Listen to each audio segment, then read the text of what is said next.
digital transformation, software development, and custom IT systems to support enterprise operations and innovation initiatives. And then we also have Nueca Technologies, Incorporated, a tech firm focused on emerging technologies, provide CSPC as of TP.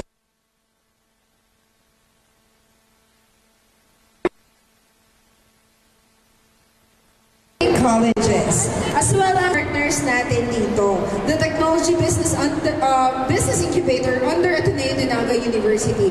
Both are funded by Digital Product Engineering. We also have NCF, Tigre TBI, Incubator Initiative of NCF. And also lastly, we are currently para hindi lang tayo nandito ang makakatuon or matututo, pati din yung friends natin. So, IMJ is a multimedia services firm providing interactive content, multimedia design, digital design.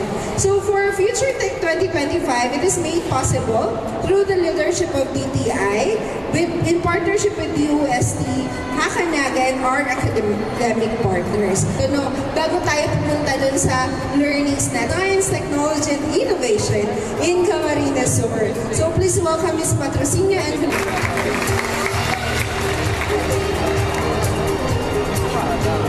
thank you very much, Reg. To Future Tech into 2025.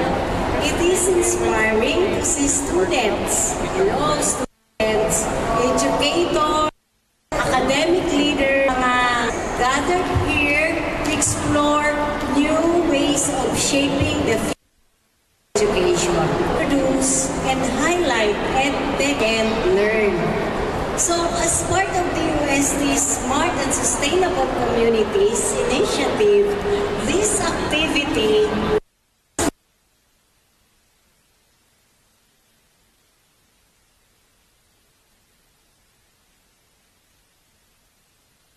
developing innovators, entrepreneurs,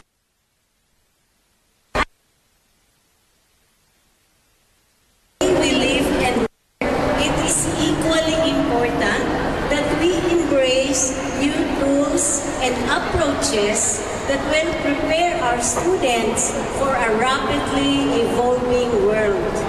Collaboration among the academe, government, and industry is essential in turning ideas into real solutions that benefit communities. So this afternoon, we will hear from partners who are helping shape this future. We will begin with igniting ideas for smarter cities and the launch of the hackathon by DOST Camarines Sur. Then, animating imagination with Rhyme Media, AI Essentials for Students with DICT Camarines Sur, and Tech Meets Business with Agno Magis TBI. So, I would like to extend our heartfelt thanks to our co-organizers and partners, the Hakanaga, Department of Trade and Industry Camarines Sur, Ateneo de Naga University Technology Business Incubator, as well as our partner in GA's DICT 5, Peace College Foundation and Startups, and nakita collaboration shows the strength of our innovation system when the public and private sectors work hand in hand. So I encourage everyone to actively participate, ask questions, engage with our speakers, and let this discussion spark new ideas. This event is more than just a series of talks.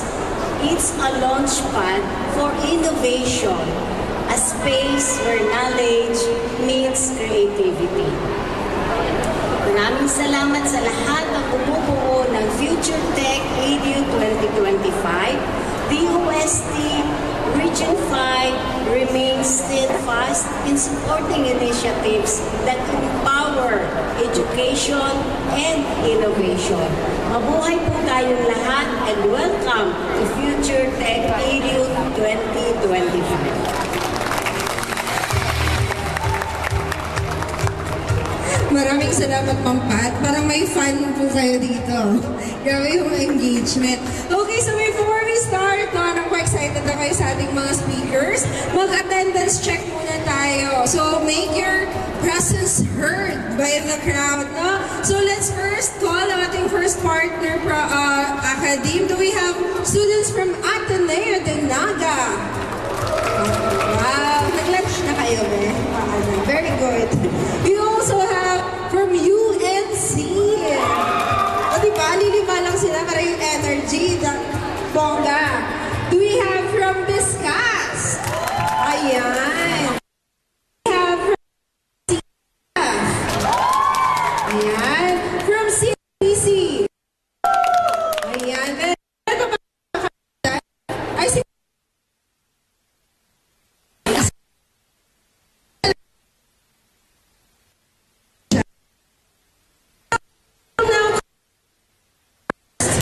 discussion and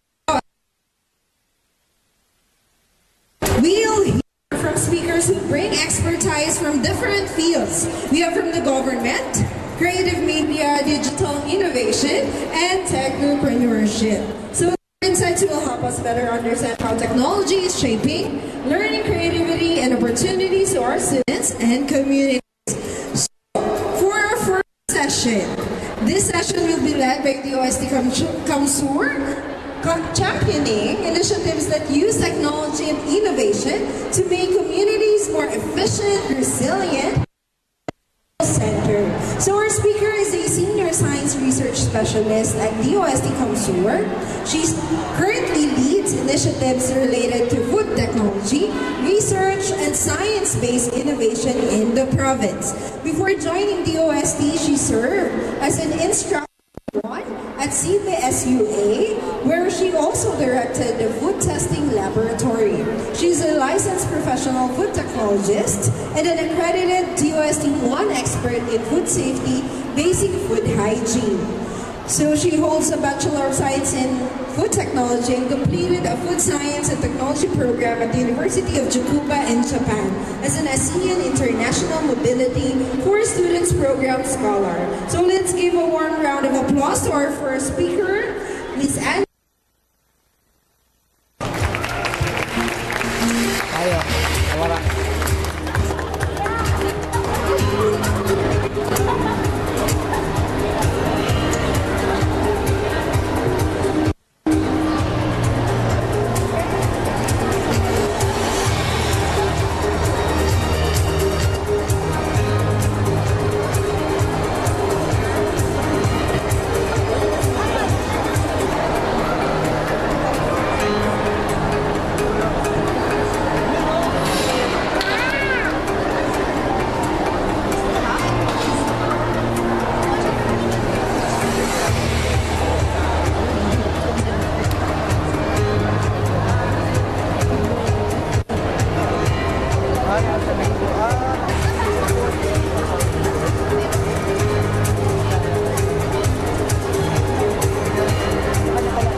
Saan ang office ng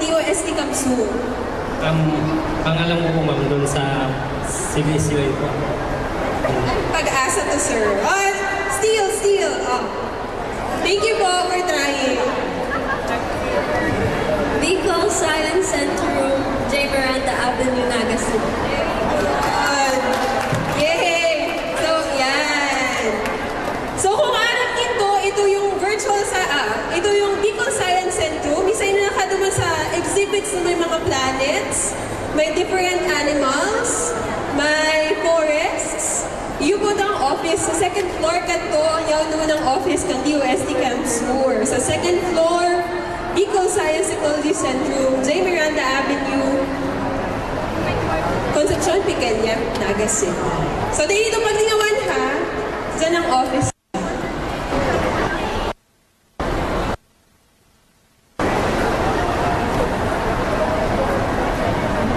Okay. So, ayun, na-flash na po sa screen. Again, I'm Ange from DOST Camp Sur. So, sabi kanina ni Mang Pat, ang aming provincial director, the DOST is leading the science, technology, and innovation initiatives of the country. And dito po sa atin sa province, we have a program called Smart Cities and Sustainable Communities, where we give interventions sa ating mga partner communities.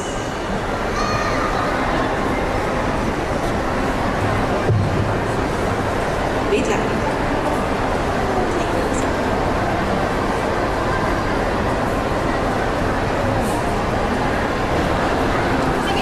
Okay lang ba sa inyo nasa baba ako? Kasi wala akong click mo. Ano? So, kailangan.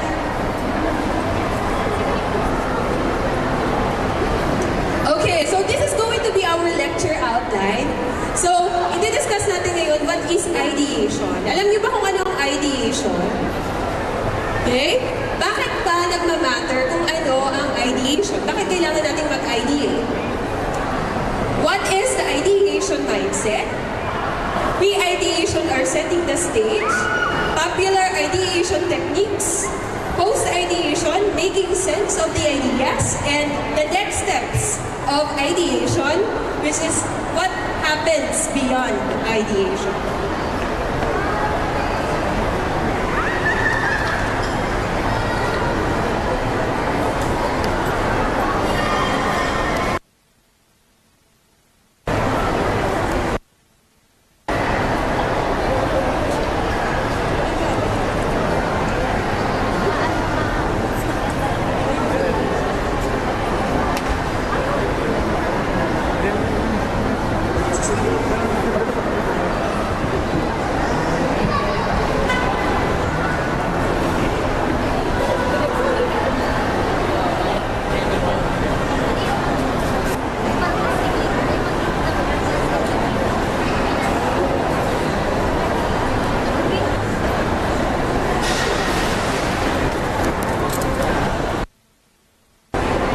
Okay, pasensya na po.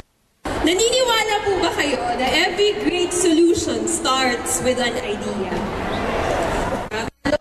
So, lahat ng mga naisip nating solusyon, may motivation tayo. Either nahirapan tayo, either naka-experience tayo ng malungkot, either naapektuhan yung ating productivity. So, lahat naiisipan natin ng solusyon.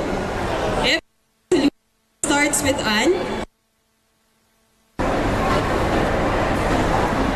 Okay. So, sino sa inyo ang may alam na tinatawag ng Siliang Pinoy na developed ng Forest Product Research and Development Institute ng DOST? Alam niyo po ba yan? So, Siliang Pinoy, a Filipino invention enhancing disaster resilience.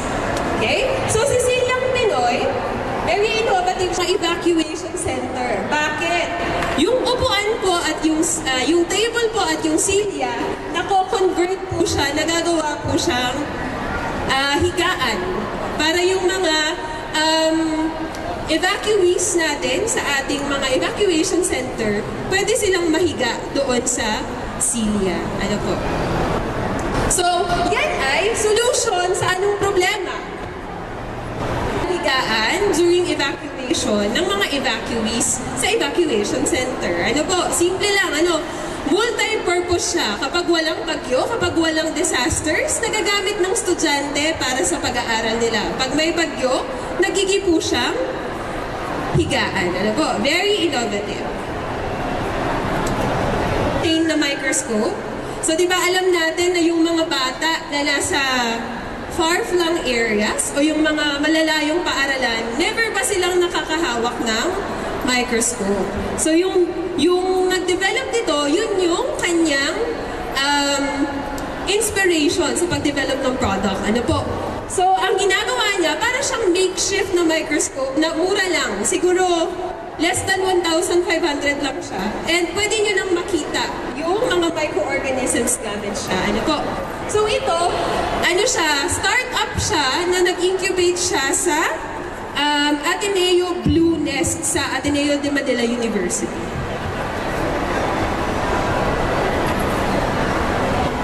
Okay. Alam niyo po ba yung design thinking? Sino sa inyo yung nagkakandak na ng research? Third year. So later on, kayo ay magkakandak na ng research. Di ba ang ating motivation para magkandak ng thesis or ng research, ano yung motivation natin? Kailangan meron tayong sinusolve na problema. No? Dapat relevant ang ating research. So yan ang ginagawa, ano po, yung design thinking. Kailangan nating mag-isip ng solusyon sa problema.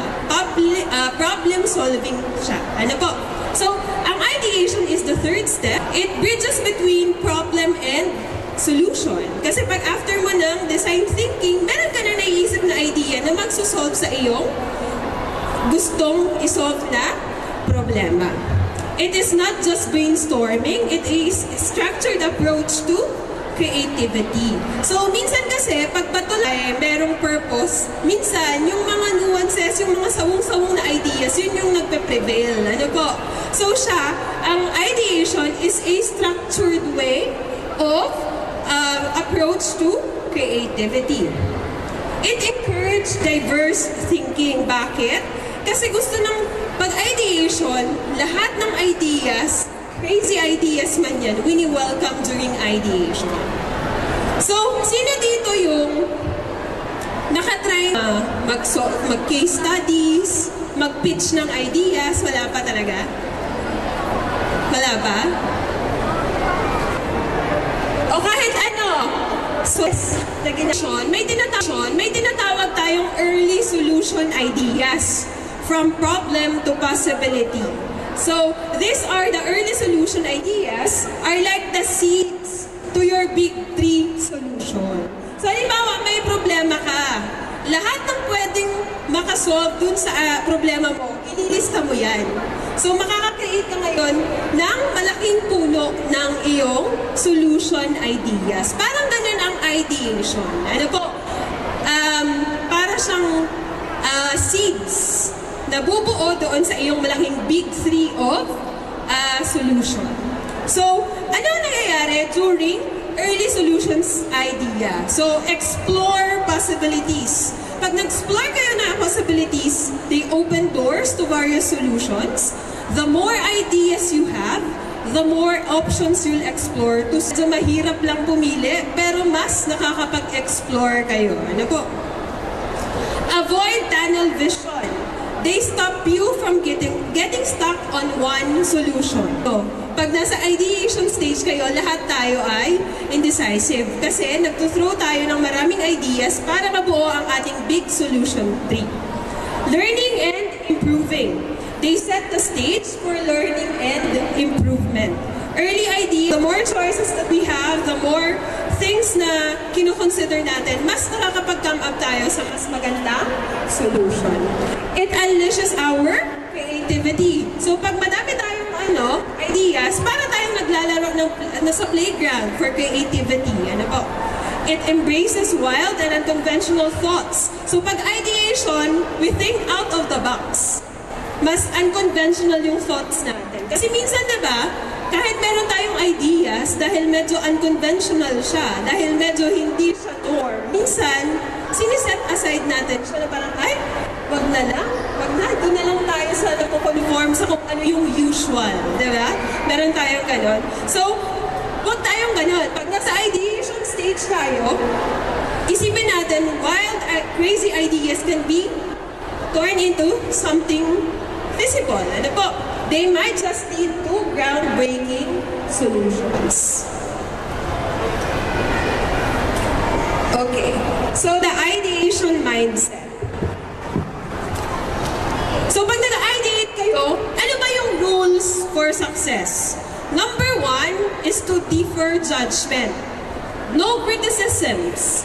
No, that won't work. Kanya lang nang ilista yung mga possible solutions dun sa problema na naiisip nyo, kahit pa sobrang feeling nyo, sobrang, ay, kakaiba. I-share ko lang, meron kaming kakilala na professor sa food science, kasi ang field ko ay food technology. Isa siyang professor sa Malaysia. And meron siyang dinevelop dati na part ng kanyang research na ang sabi sa kanya, that's a crazy idea. Tapos ang sagot niya daw, fun starts na nanaan dito, we encourage you to have intellectual discourse with each other. Wag daw, ang matatalinong tao daw, ang pinag-uusapan ay ideas, hindi mga kapwa-tao. Naniniwala kayo doon? Minsan napapax out yung iba kasi meron tayong tinatawag na ang tawag dito, nagkakaroon ng shaming minsan sa ideas. So pag nag-ideate tayo, no judgment, sige lang, i-throw mo lang ng i-throw ang ideas mo. Huwag tayong mag-preempt na, ay hindi naman yan mag-work. Ano? Huwag ka na, ano? So quantity over quality. Pag nag-ideate tayo, the more choices that we have, the better. Ano po? So throw lang ng throw, mas madami, mas maganda. Pangalawa, and embrace the absurd. Kasi minsan, dun pa mas mabibigla kayo na, ay, grabe, ganun pala, siya pala yung tamang solution talaga. So minsan, yung mga hindi pa natin ini-expect na magsusolve ng problema, yun pala yung magsusolve. Ano po? Number 4, customers are the key. You should keep your ideas relevant.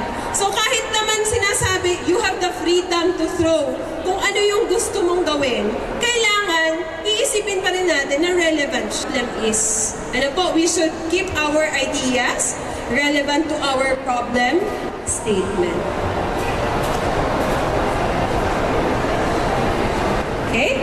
So, setting the stage, the foundation for bright problem. Kahit tayo, di ba, pag nagre-research tayo, kaya may problema tayong gustong solusyonan, kailangan define ang problema. Hindi pwedeng, kahit ikaw nanguhula, ano ba yung problema na kailangan kong solusyonan? Diba? So, start with how might we? Okay? So, kami, meron po kaming ginawa during our Ignite sa isang platform na ang tawag ay Wadwani.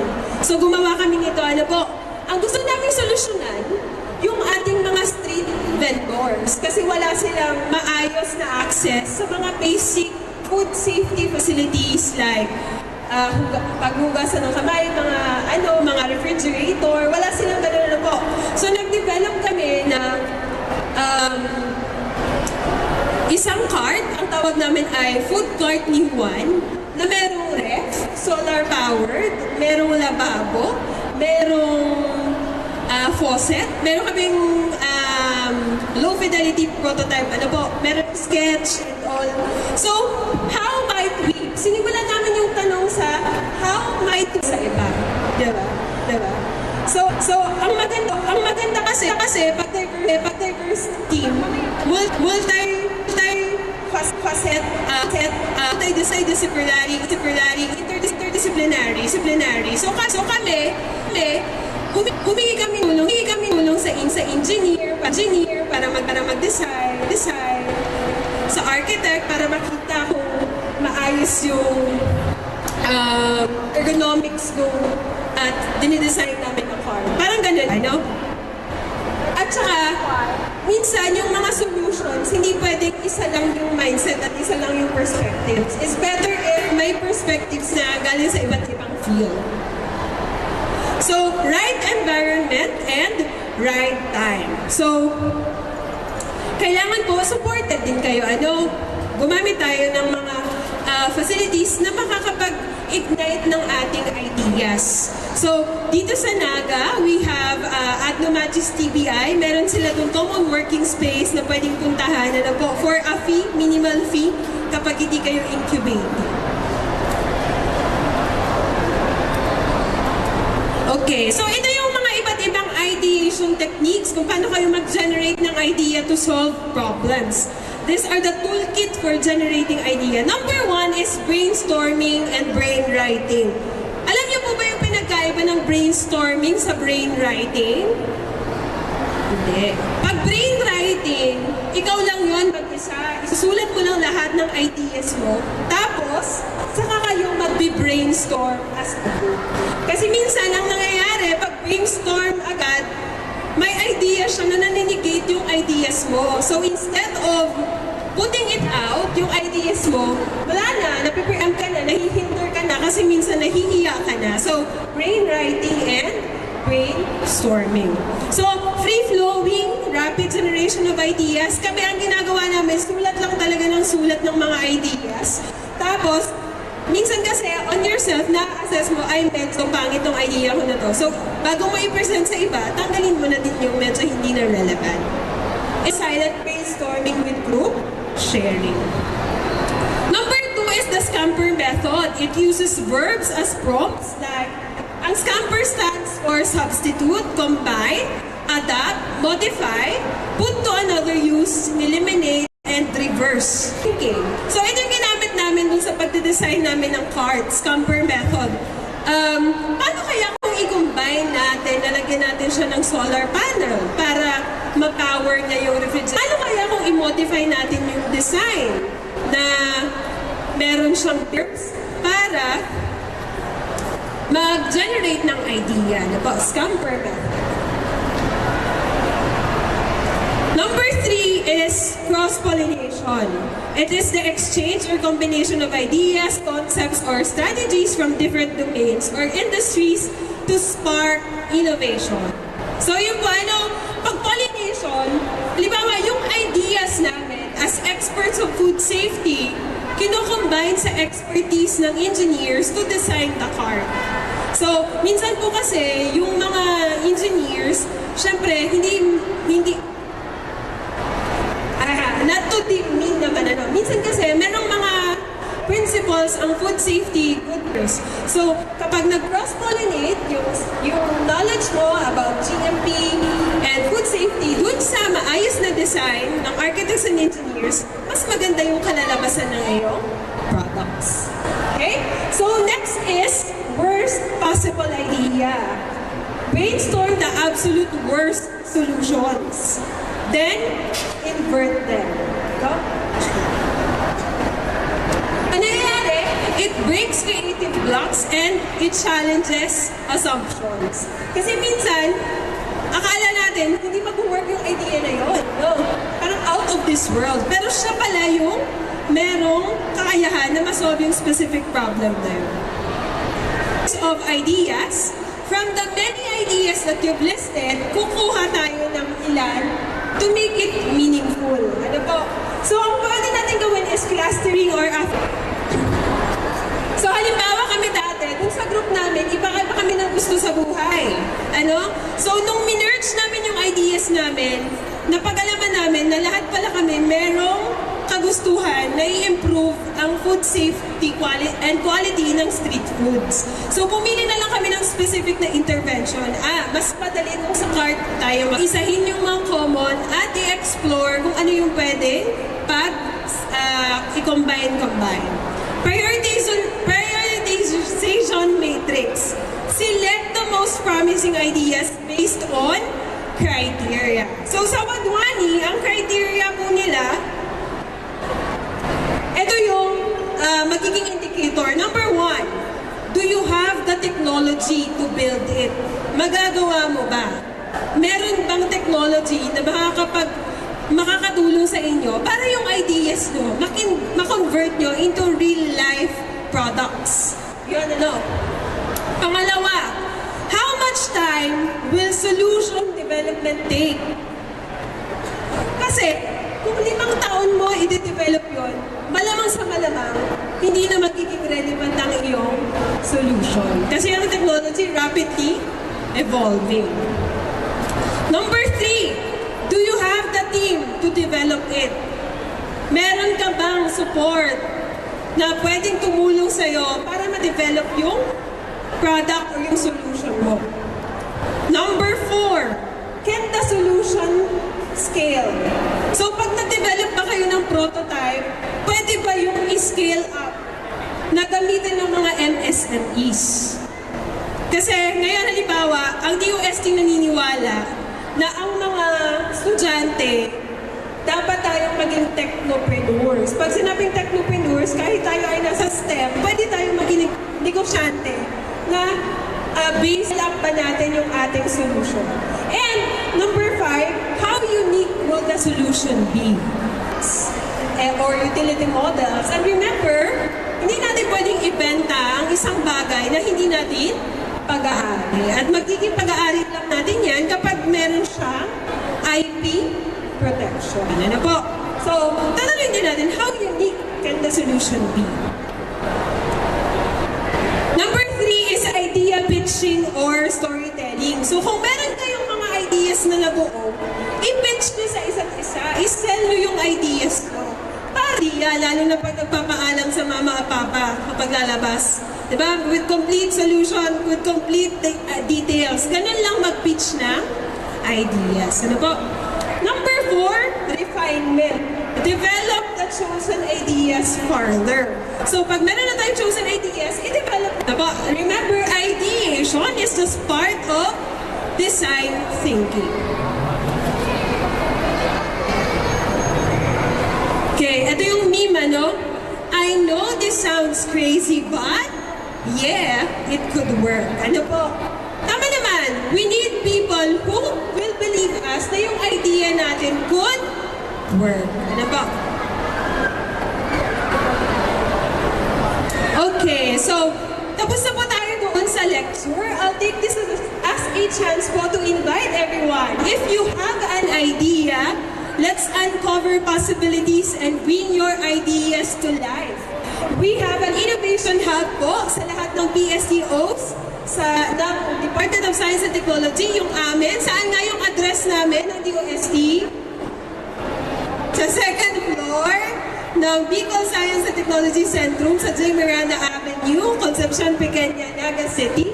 Meron kaming innovation hub na tinatawag na ang purpose, tulungan ang mga estudyante.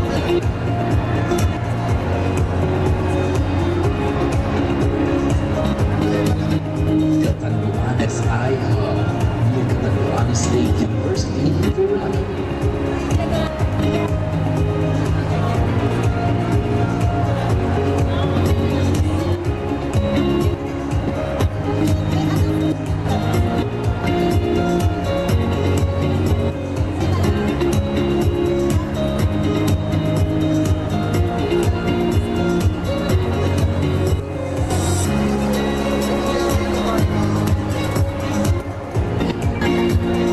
Masbate iHub near Southern Bicol Colleges, Masbate City.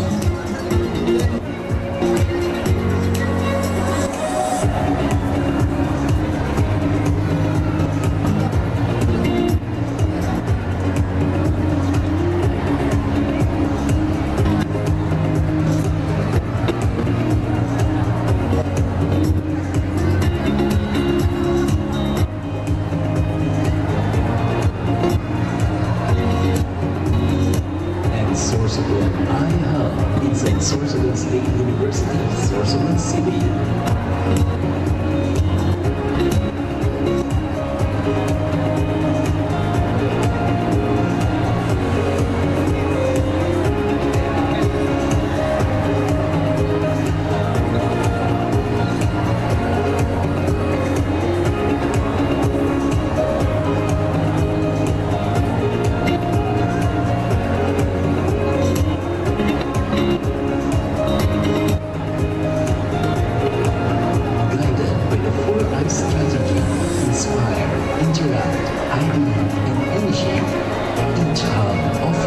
Expert mentorship and guidance, collaborative and creative workspaces, market validation, internship opportunities, and access to valuable networks.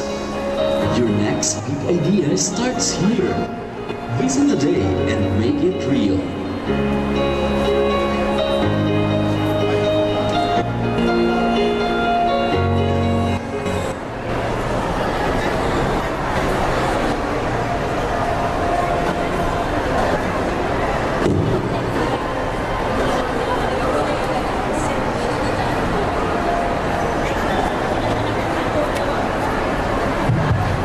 Ayun po, thank you very much for your attention. So yun po yung Innovation Hub ng DOST, ano po? So ang conclusion lang natin, sabi nga sa TikTok, yung very popular na audio, it's okay kahit hindi mag-work, at least we try. So ganun lang, ano po. And now, andito na po tayo. Andito na po tayo sa pinaka-aabangan na opening, ano po, na pag-launch ng DOST for our 2025 Hack for Smart Naga, which we are going to start the call for entries today, October 11 to 31, 2025. So our challenges: inclusive economy, resilient city, security and order, and participatory citizenship. So ang aming partner po dito ay ang ating local government unit of Naga. Okay? So ang target participants po natin ng eligibility, sino ba ang pwedeng mag-join sa Hackathon Challenge ng DOST Kamsur at ng LGU Naga? This is open to all college students, young professionals, startups, and civic innovators in Metro Naga. Participants must be 18 years old and above. Kayo ba ay 18 years old and above na? Pwede na, ano po? Teams may consist of 3 to 5 members with diverse backgrounds including IT, engineering, business, agriculture, social sciences, design, and other fields. Teams may come from the different universities, organizations, or companies. Each team shall designate a team leader as the main point of contact. Shortlisted, ito yung pinakamaganda din na po. Shortlisted teams will undergo a pre-hackathon bootcamp, online and hybrid, and yung intellectual property po na ipapropose or i-pitch yung ideas or solutions ay mananatiling pag-aari po ninyo. So bago po tayo magsimula, magsasign po tayo lahat ng non-disclosure agreements. Diba? What types of solutions can be submitted? Any innovative technology ideas or prototype that addresses the focus area that we will be discussing later. And each team is allowed to submit only one entry. Ito po yung focus area number 1, thriving and inclusive economy. Ano ba yung mga pasok dito? Ano po? Solutions that uplift urban poor, farmers, MSMEs, and strengthen Naga as a hub of inclusive growth. And your ideas can include digital platform to boost farmers and micro entrepreneurs' incomes, pwedeng farm to market or e-commerce, tools to support sustainable urban and upland development guided by the LGU's CLUP or CDP, smart applications for investment promotion, startup incubation, and MICE tourism, and e-governance system for faster, transparent, and online permitting and business transaction. An example po of the startup na pwedeng mag-fall under this is Cropital. Ano po? Next focus area is cleaner, greener, and flood-resilient Naga. Innovations that enhance waste management, water systems, flood reduction, and green spaces. Ideas may focus on IoT-enabled waste collection, tracking, and waste-to-energy innovations, smart monitoring of waterways and drainage systems, digital twins for flood modeling and retention system design, and apps to promote citizens' engagement in tree planting and greener streets. Third area is walkable, orderly, and secure Naga. So, ito naman, smart solutions for mobility, safety, and community organization.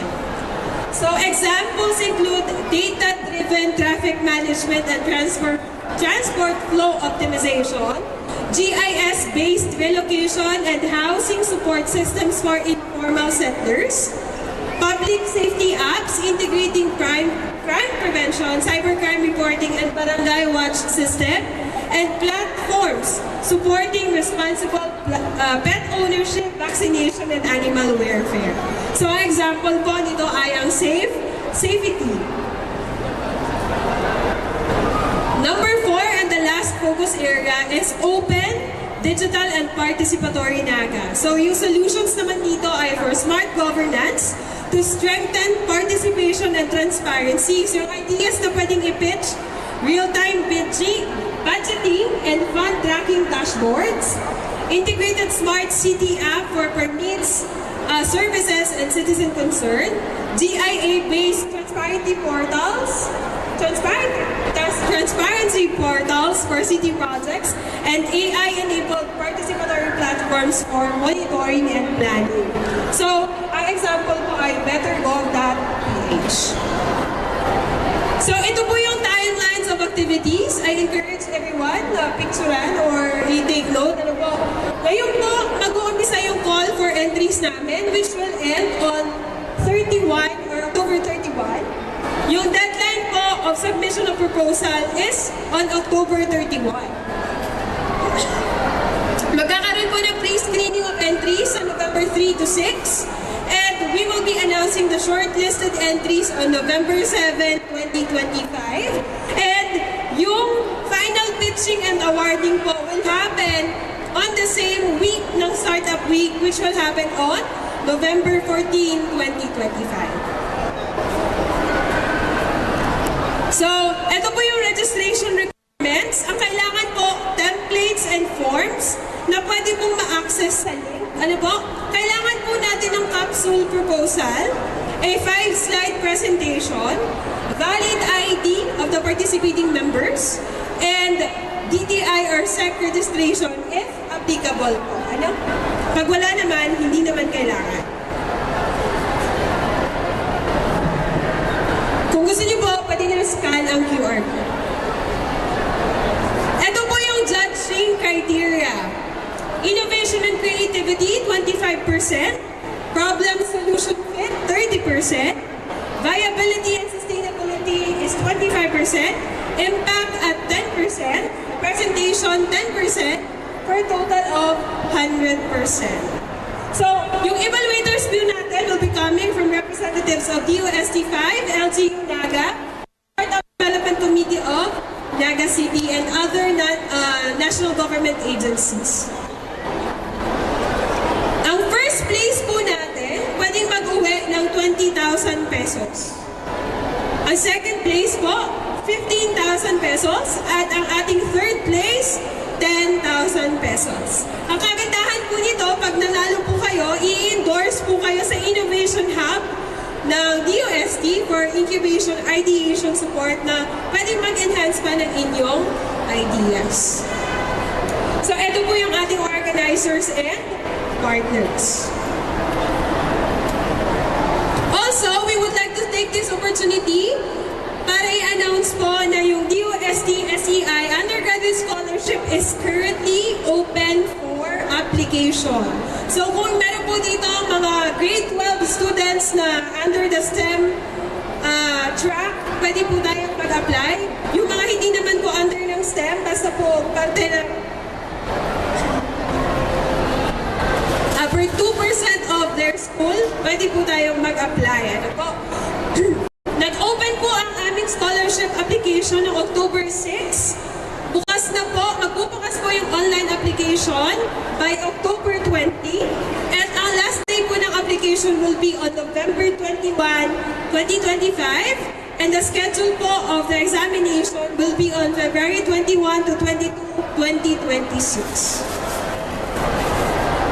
Yun lamang po. Maraming salamat. Sana po lahat ng nandito mag-try po kayong sumala doon sa aming hackathon na. Ayan, maraming salamat Miss Angie of DOST Kamsur. So, sino ang gustong manalo ng 20,000? Wala.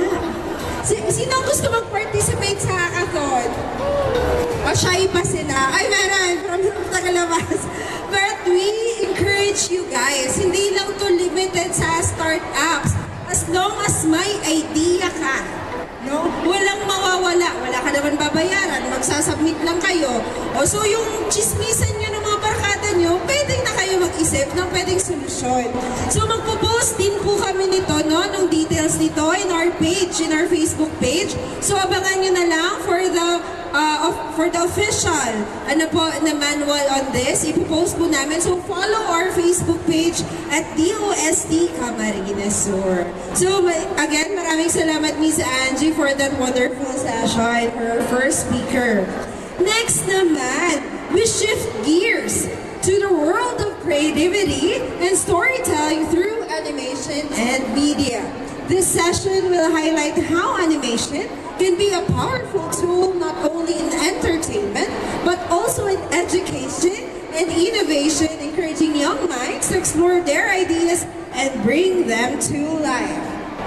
Our speaker is an animation and visual design professional with over 17 years of experience in 2D animation, game art, and visual graphics design, and 15 years in 3D animation production.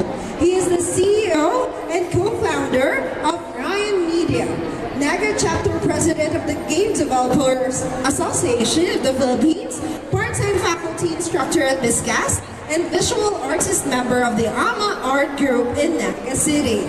He previously served as creative and animation director at Mazur Studios, faculty instructor at BISCAS and Philippine Computer Foundation College, and TESDA assessor for 2D animation, 3D animation, and visual graphics design. He holds a TESDA TVET trainer certificates and has been a resource speaker and judge for various ICT and animation events. He is pursuing a master's in computer graphics and animation at Ateneo de Naga University and earned his BS in computer engineering from University of Nueva Cáceres. Please welcome our next speaker from Ryan Media, Mr. Ryan Abesina.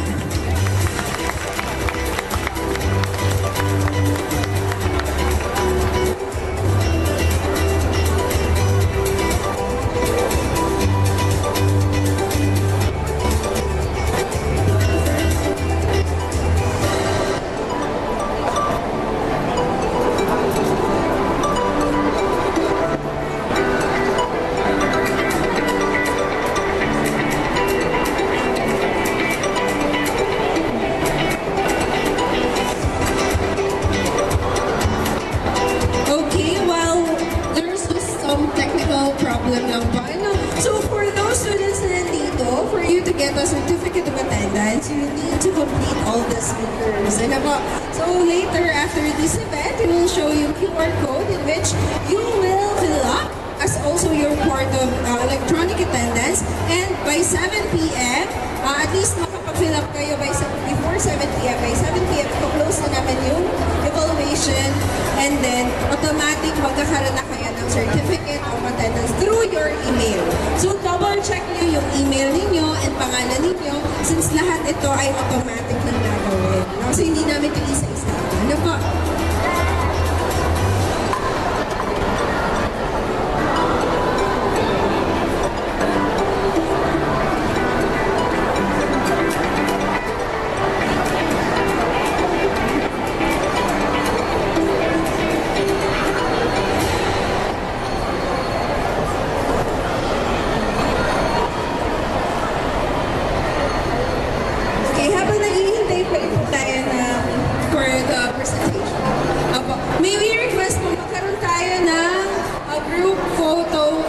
Audience shot. Hindi ako sa mga Gen Z. So may request po, sino yung ating documentation team na punta dito sa stage.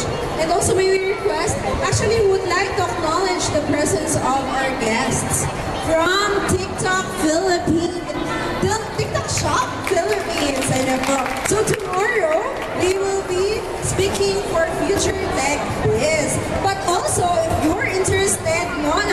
ating mga influencers na mga students dyan. You can join tomorrow from 1 to 1 p.m. to 5 p.m. So we have Sir Jack and Sir Claude. Hi naman, Sir. Yan. Okay, so we request po yung documentation dito po. Magka-crowd shot lang tayo muna habang naghihintay lang. And may we request po yung TikTok shop, Sir PTJ. Sama po kayo dito. Magka-crowd shot lang po tayo muna habang nag-troubleshoot na po. Dito na po.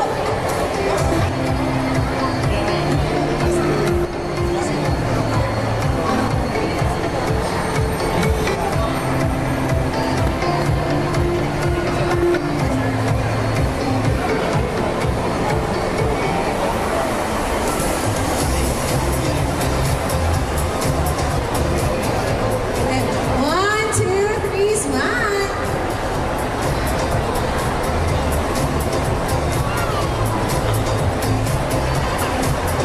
Ayan, maraming salamat po.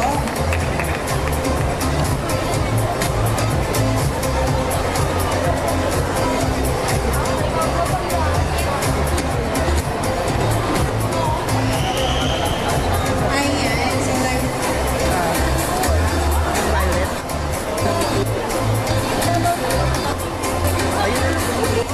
I will now turn over the mic to Sir Ryan, Sina of Ryan Media.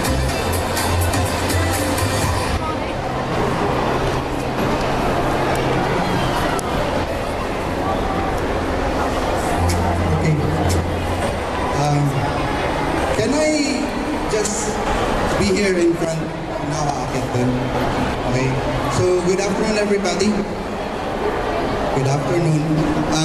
Again, my task here is to discuss about animation and kung magtataka kayo dito sa Naga City, meron palang animation studio dito sa Naga. Meron palang game development and design studio dito sa Naga. And I will be introducing also my company, which is Ryan Media. And I prepared something sana, which is a demonstration on how to animate. But unfortunately, we have a technical difficulties and I cannot use my laptop right now. So I'm using my tablet just to show you guys the presentations that I made. So just bear with me. Ano po? So my topic is all about animating imagination. The time that this topic was given to me, sabi ko, paano ko kaya ito i-discuss? How can I discuss my imagination in animation area? So what I'm going to do right now is to give you some information and bring you to my journey. How I start to become an animator and to have a animation studio here in Naga City. So transforming solo hustle into a thriving creative business. Yun. Yan yung magiging topic ko this morning. Okay? So again, my name is Ryan Abisina. Actually, I'm a graduate of Computer Engineering sa University of Nueva Cáceres. Sino nandito mga UNC yan? Nawala! Okay. So, nawala. Okay. I started as an artist way back, young age. I love to my passions grow and converting my traditional experiences in painting, in drawings, into digital platform. Okay, so we need to evolve, kumbaga. Now we have this AI.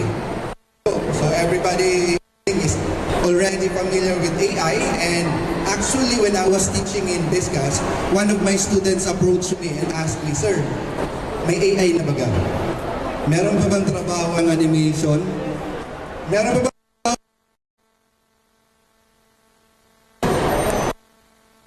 actually one regards to AI. So I've been in the animation industry for 17 years. Been doing some things already. I cannot project the projects that I've made because it is under non-disclosure agreement. So what I'm going to show you are my personal works and paunti-unti. Ano po? Sige po. Thank you, ma'am. So I started as a freelance. Sino dito ang mga nag-freelancer? Raise your hand. Wala. Okay, meron isa. Pag sinabi nating freelancer, it's not just about digital works. Freelancing is something na pwede niyong gawin on the hustle, on the side. Ano po? For example, you're a student and you do, you sell money. That is freelancing, right? So we've been doing freelancing in different form. Okay? We've been doing it. Ang nagigilang conceptualization about freelancing is it's all about digital works. But it's not. The one that you're doing right now, you're selling products on the other side of this area, is already freelancing. You're doing your business, right? On the side of being a student, on the side of being a professional. So that is freelancing in per se to me. So I started as a freelance in year. Kasi hindi pa po siya.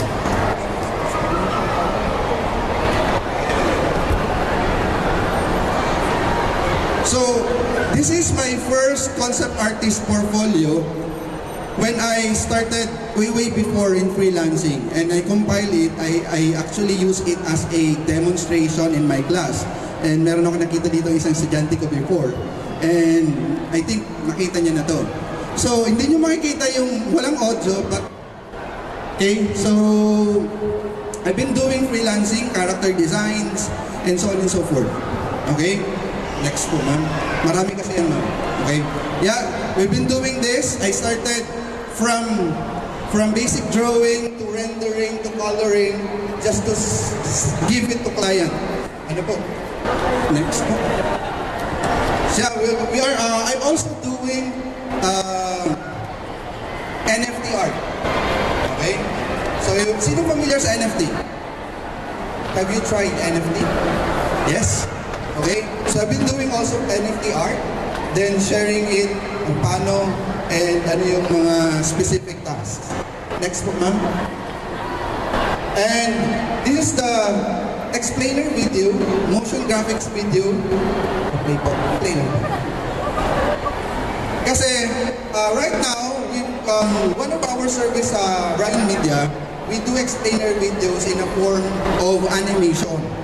Okay, motion graphics, character designs, character animations that involved. Okay, for example, if you have a product that wanted to be shared, we can create an explainer video about that. So besides of giving flyers or brochures that is very tedious in reading, we use the digital platform in creating an explainer videos, an animated form, explaining how a service, a product, or a specific software na pag-develop nyo.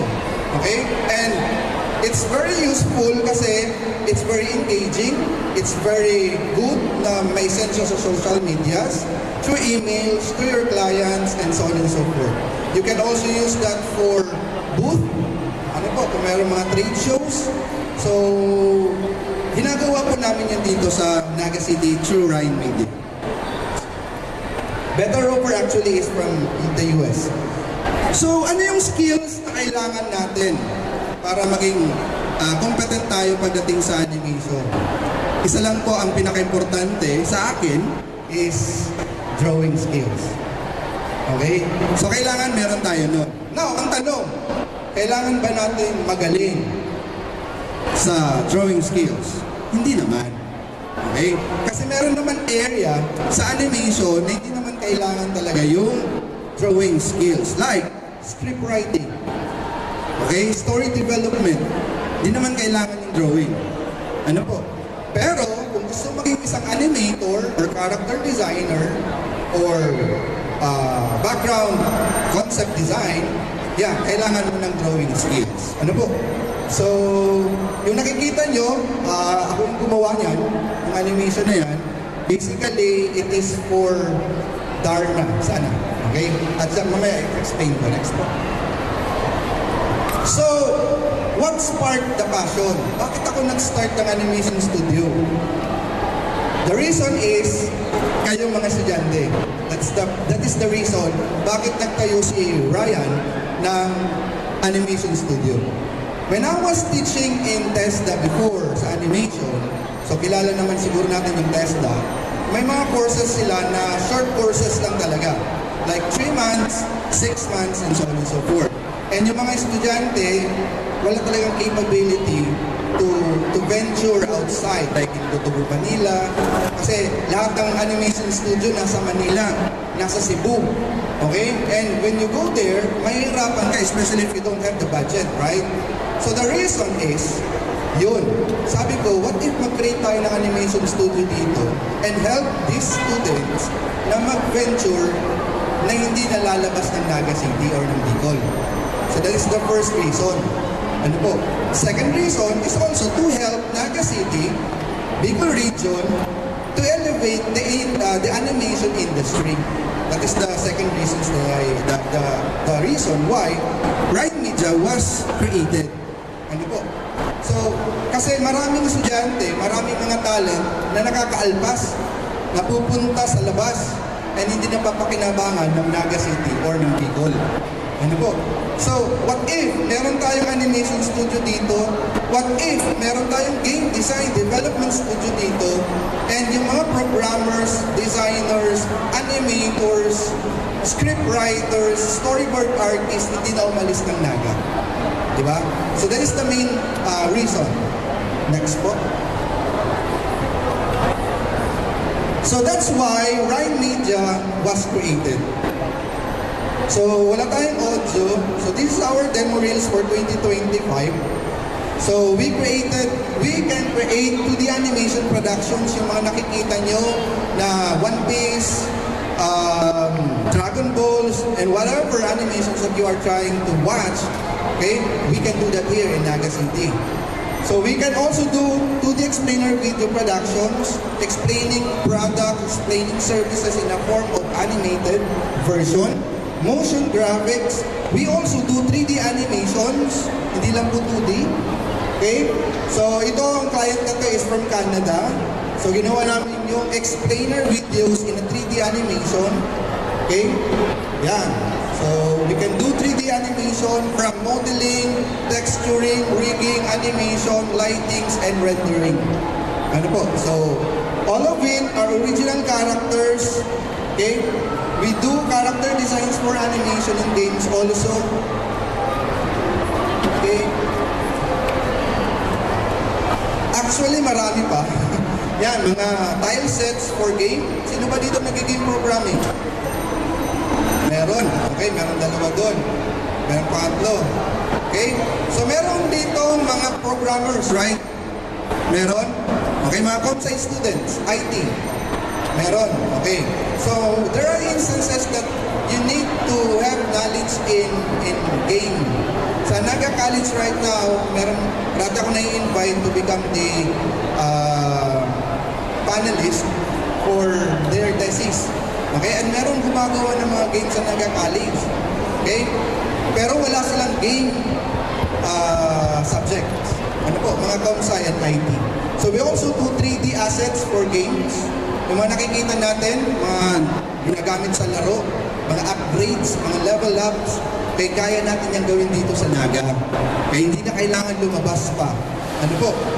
Okay? So you can visit our website, ryanmedia.com. Next po. Next na lang. Okay, ito yung sinasabi ko sa inyo na Darna Production. Dito po yan ginawa sa Naga. Unfortunately, hindi siya natuloy. Kasi nag-close si ABS-CBN. Okay? Kung naalala niyo yung time na mayroong Darna na series, TV series, tapos nandun si Isa Calzado, di ba? Before sana ilalabas yung Darna na TV series, gumagawa ng animated version. Kwento ni Isa Calzado bago siya naging makapunta sa Earth, kumbaga. Okay? So parang unang version sana siya, an animated version, pero si Isa Calzado pa yung Darna. Hindi sino yung Darna? Jane? Okay, hindi pa si Jane. Ano po? So ito yung ginagawa namin, from scratch talaga siya. Okay? Frame by frame animation, okay? And from characters, to clean up, to key drawings, to render and compositing, ginagawa dito sa Naga City by Ryan Winter. Okay? Next po. Yan. Next na lang ba? Isa-isa po kasi yung nag-play. Ito po yung first episode sana ni Darna. Okay? Next po.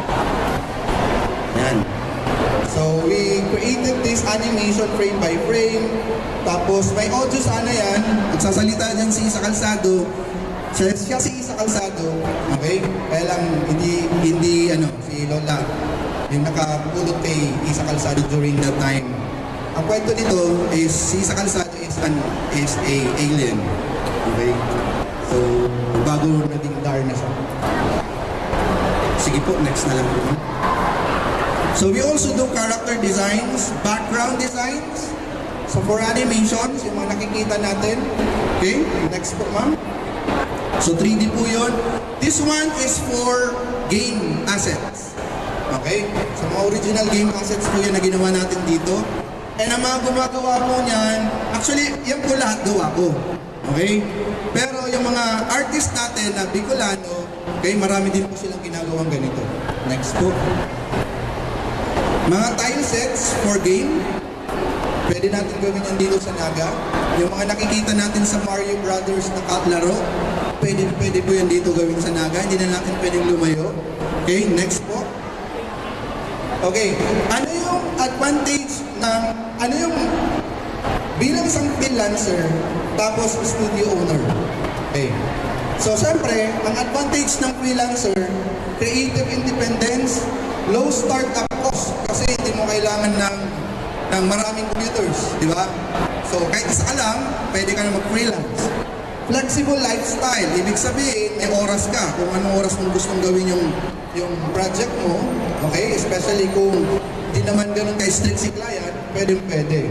And of course, direct client contact, and my niche mastery. Now, yung advantage naman ng studio owner, syempre, you can get large project. Kasi pag freelancer ka, isa-isa lang. Hindi ka pwedeng kumuha ng, may project ka ngayon, tapos kukuha ka ng isa, kukuha ka pa ng pangatlo, so magkakaroon ka ng problema sa tight deadlines mo. Diba? Pero if you have a studio, pwede ka magkumuha ng large projects. Okay? Diverse skill sets, kasi iba-iba yung mga artists na may artist na magaling sa 2D, may artist na magaling sa character design, may programmers, etc. Okay?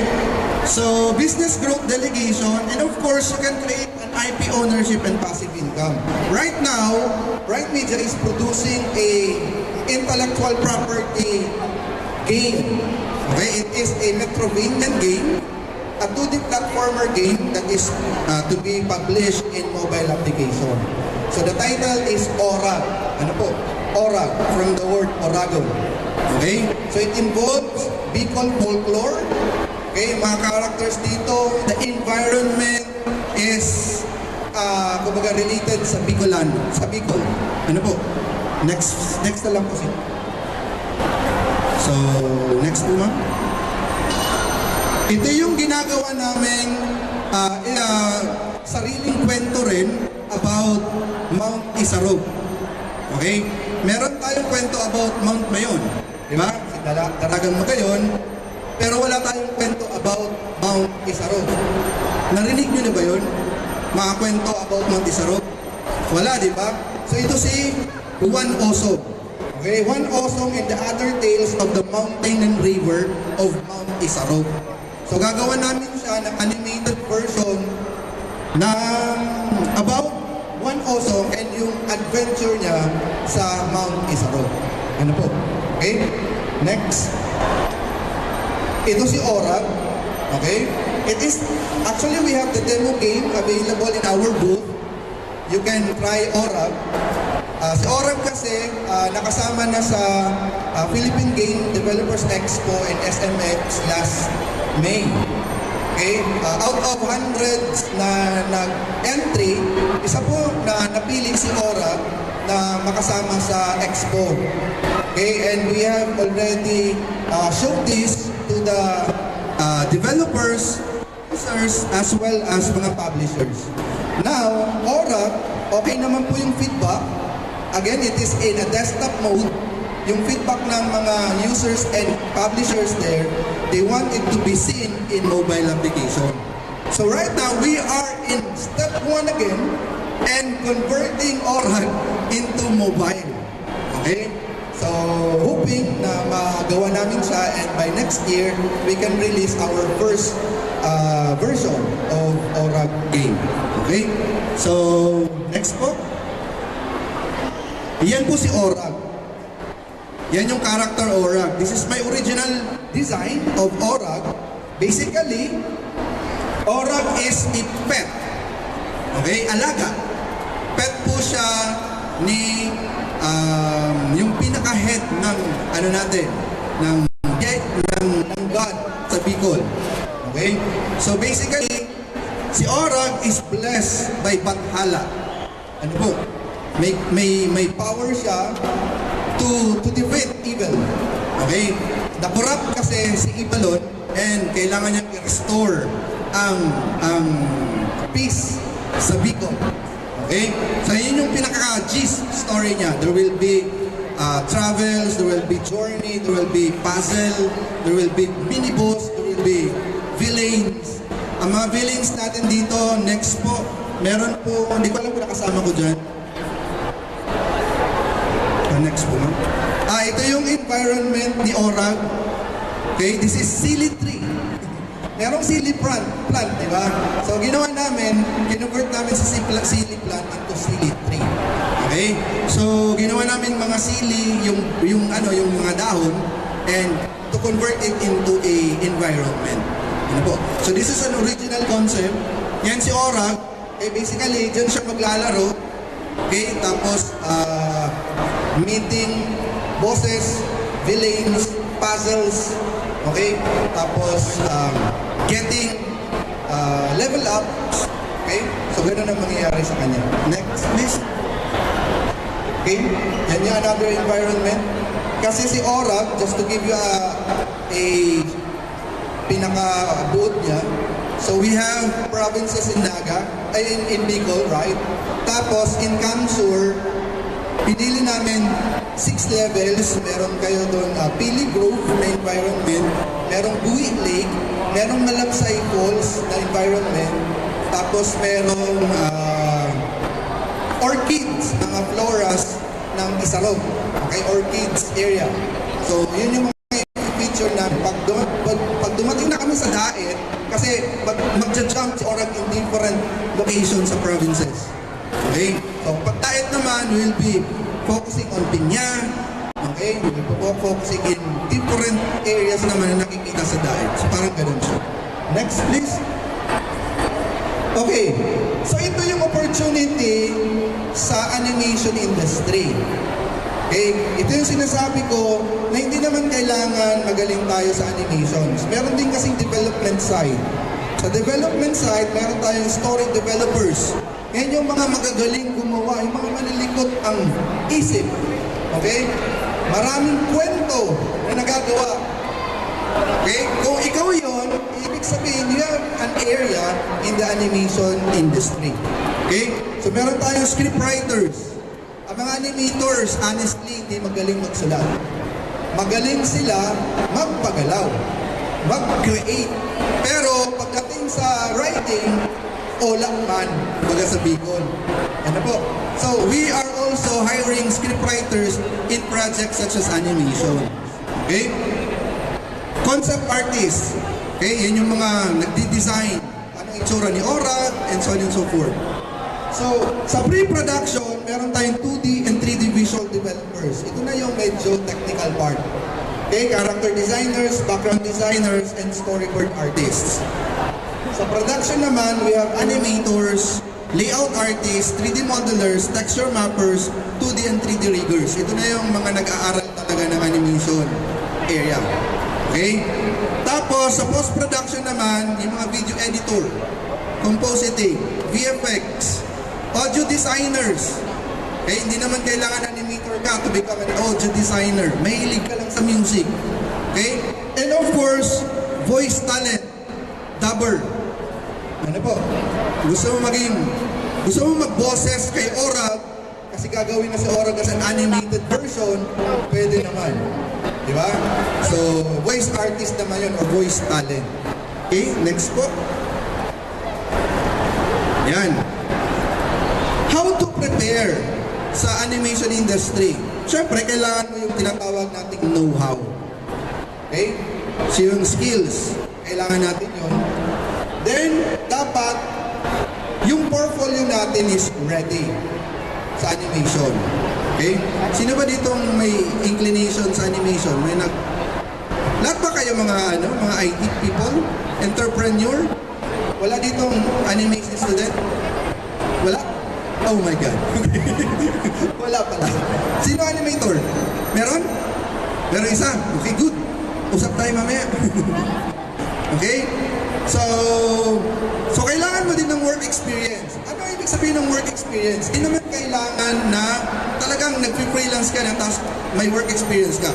What I mean is, kailangan mo ng mga ginawa. Okay? To put it into portfolio. Ano po? Kasi pag sa animation kasi honestly, di naman namin hinahanap yung super galing.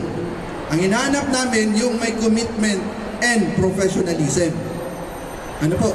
Kasi sa animation industry and game design industry, pag wala kang commitment, hindi ka tatagal dito. Okay? Hindi ka tatagal dito, honestly. Kasi there will be some time na kailangan mo umpo, maghapon ka lang mag-animate. Kung hindi yung area mo, mahirapan ka sa animation. So, dapat meron kang commitment and you love what you are doing sa animation and game design development. Importante yun. Okay? Then, work attitude and teamwork. Maraming animators na magagaling. As in, magagaling. Kaya lang, hindi sila marunong makipagtrabaho sa ibang tao. Okay? And that is a parang red flag sa amin na may mga studio owners. Kasi this is actually a teamwork project. Pag ganon, mag-freelance ka na lang. Kung magaling ka tapos ayaw mo magtrabaho with a team. So you can do freelancing. Alright? Next po, ma'am. Okay. Now, sabi dito kanina, animation yung topic ko. Pero, isasama ko na yung game development, game design development. Kasi may mga IT dito. Okay? So, kanina, tinignan ko kung ano yung mga participants. So, diverse yung participants natin. Kanina merong mechanical engineer na nandito, nakausap ko na. Merong IT, merong entrepreneurship or business. Diba? Iba-iba. So, ipapasok ko yung game development industry. Kasi, pwede rin tayong pumasok dito. Ano po? So, ano yung growth ng game industry natin? Next po. So yan, money, numbers. Okay? So tingnan natin, ano ba yung Philippine game market? Meron tayong population na 117.3 million. Yung mga players, sino mga naglalaro ng games? Lahat ba tayo? Sino nag-ML? Paad naman ako. Okay? Sino yung mga naglalaro ng mga mobile games? Lahat. Di ba? Sorry. Okay? Now, tingnan natin. Yung gamers per segment natin, sa ano lang to Southeast Asia. Sa Asia area lang. Yung mga PC gamers, mga hardcore gamers to. Pag PC gamers is hardcore gamers. 9.1 million. Mobile gamers, 57.7 million. Console gamers, PS4, PS5, okay, Nintendo Switch, mga console gamers yan. 3.8 million. Okay, ganun karami ang naglalaro. Ibig sabihin, kung ganun kadami naglalaro, ganun din kadami ang requirements na pwedeng pasukan ng mga game artists, game animators, game developers and designers. Ano po, ganyang kalaki ang industry ng game. Ano po? Now, so yan yung mga platforms. Meron tayong browser for PC games, meron tayong mobile. Kung papansinin nyo, ang mobile ang pinakamalaking platform sa gaming industry. Okay? And even sa mga applications, they prefer mobile. Diba? Yung mga system na dinidevelop natin, yung mga POS natin, yung mga inventory system natin, they want it to be mobile. Okay? Diba? Monitoring system natin, they want it to be mobile. So, kaya siguro si Orab, they want it to be seen in mobile. Ano po, ganun na nangyari. So, yan yung industry growth natin. Next po. Okay. So, yung PC monetization. Sino ang mahilig bumili ng mga item? Nag-a-upgrade. Sinong bumibili ng laro? Huwag na kayong mahiya kasi ako din bumibili. Di ba? Sino may PS4? PS5? PS2? Okay? So, di ba, bibili tayo ng laro? Okay? So, isa yun. So, way to earn. So, meron tayong PC monetization, console monetization, and mobile monetization. Kung titingnan nyo, yung mobile ang napakalaking money area. Okay? Kaya ngayon, lahat halos mobile applications ang ginagawa. Okay? Mobile game. Kahit pa casual game yan. Diba? Ano ba ang casual game na alam nyo? Candy Crush. Okay?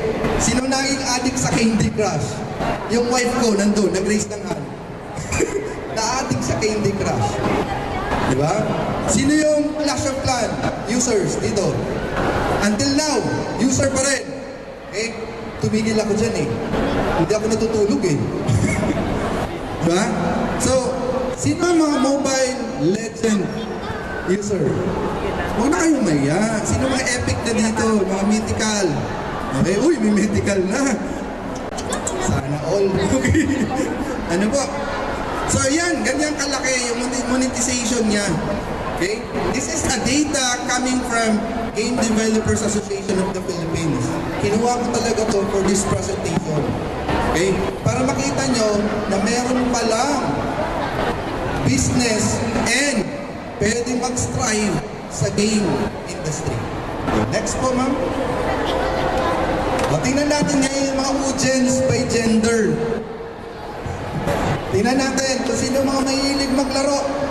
So, 52% male, 48% female. Pero ito nakakatakot dyan. 42% parent. Yung mga mother natin, akala nyo hindi yung naglalaro. Okay? Yung mga mother nyo, yung wife ko, di ba? Akala nyo hindi yung naglalaro. Habang nagsasapna yan, nagkakawat yan. Di ba? Sila ang mga target audience and players ng mga dinidevelop na games. Okay? And yung mga bata, non-parent, 8%. Yung mga bata ngayon, okay? 9 years old pataas. Maybe nga lower pa. Meron ng mga laro, tama? And sometimes, kinukulit niya yung parents niya para bumili ng laro. Tama? Okay? So, it contributes in the economy of the game industry. Ganun kalaki ang game industry. Same sa animation po yan. Yung animation hindi ko nalagay kasi hindi updated. Okay? Kailangan ko muna kunin yung updated data para sigurado yung pinipresent ko sa inyo. Pero, this is a fact. 80% of the animation production from Japan is done in the Philippines. That is correct. Okay? 20% nun are the script, the content, the idea, but the nitty-gritty works are done in the 80% here in the Philippines. Yung napapanood natin, famous na One Piece. Sino yung nanonood ng One Piece? Ako, kasama ako dyan. Okay? Diba? Dito po yung ginagawa sa Toy Animation Philippines. Merong Toy Japan, galing sa kanila yung mga content, Pero dito, sa Toy Philippines, dito ginagawa yung key animation, yung in-between, yung coloring, yung lahat ng pinapaguran ng mga animators. Dito po yan. Okay?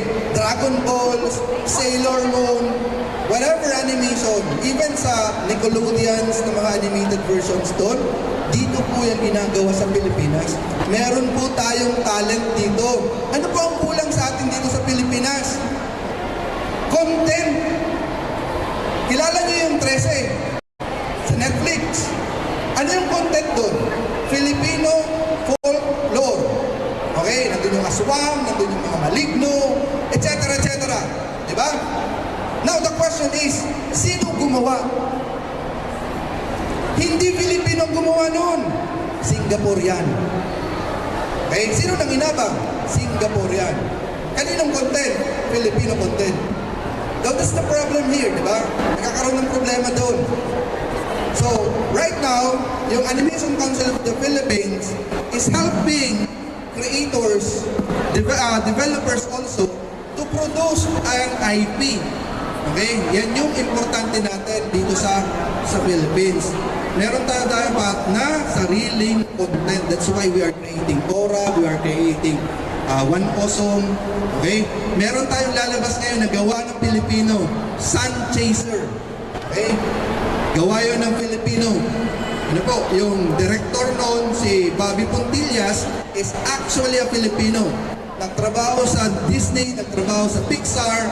Now, bumalik sa Pilipinas to create this content. Okay? So, support natin. Isa rin yung sa problema ng Philippines. Tayo mismo, hindi sumusuporta. Okay? Supportahan natin yung gawang Pilipino. Kasi, doon tayo, okay, mag-e-excel and magdadagdag ng economy sa Philippines. Isipin nyo, kung merong pumasok dito sa Naga City, animation work, sino manginginabang? Di ba tayo pa rin? Okay? So, through the help of Brian Media, this coming next year, meron papasok na project, kailangan ko ng mga animators, kailangan ko ng mga clean IP artists. Okay? Nasaan yon? Ayun ang kailangan natin. Di ba? So, kung walang workforce, walang trabaho, walang project. Okay? So, let's support Filipino works. Ano po? Sige po, ma'am. Next po. Okay. So, ito yung mga downloaded. Okay? Data. Tingnan natin. Downloaded by PC Games in color blue, 20%. Browser, okay, PC Games, maliit lang. Console Games, okay, 56.1 billion US dollar lang. Pero yung mobile games na 48%, even dun sa kabila, sa Asia Pacific area lang, okay, 46% na. Asia Pacific pa lang yan, hindi pinapunta ng Europe, hindi pinapunta ng US, dito pa lang yan sa atin. Asia Pacific pa lang. Okay? Kung ma-develop natin si Aura at susuportahan nyo, sino matutulungan nun? Mga artists, animators, developers. Di ba? Okay? Kasi pwede magkaroon ng Aura 1, Aura 2, Aura 3. Tapos magiging ng Aura Dragon. Di ba? Joke lang. Okay, next po. Yan. So, Asia Pacific game market. So, population, okay, 4 million. Okay, 4,411 million. Okay, tingnan natin yung area ng mga income. So, sa players, sa PC, 425 million. Ang lalaking money yan. Okay? So, now, tingnan natin. Wala tayo ng chip dyan. Kaunti lang. Para sa Naga City, para sa mga animators, para sa mga game developers. Di ba? Kunti lang. And it will help the economy of Naga City and makikilala ang Naga City na meron palang animation industry and game industry dito sa Naga. Yan yung advocate ni Ryan Media. Makilala ang Naga to be the hub of animation and game design development here in South Luzon. Okay? And maybe, elevate into Bicol and makilala Asia-wide and international. Ano po? So, mangyayari lang yun if we help each other. Next po. Okay?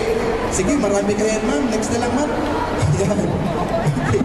So, sa Asia Pacific pa lang po yan, ng mga datas natin. Okay? Next po, ma'am. Okay, now I would like to invite you guys in the GDS or Game Dev Summit 2026. That will be on February 3 to 5, 2026 dito sa Philippines. Nag-rotate po ito, umiikot ito. Okay, napunta ng Bali, napunta kung saan-saan. Okay, so yung Game Dev Summit, last year, yes, Indonesia ginawa siya. Ngayon, dito siya gagawin sa Philippines. Ano po? So, if you can, and you are able, pwede po kayong pumunta dito and experience ano ba ang ginagawa ng mga game developers dito sa Philippines. Okay? To tell you honestly, ang dami na nating nagawa. Okay? Yung mga nalalaro nyong mga games, halos dito rin ginagawa yung mga assets and developers. Okay? Next po, ma'am. Yeah, I think I almost done. So don't worry about getting perfect.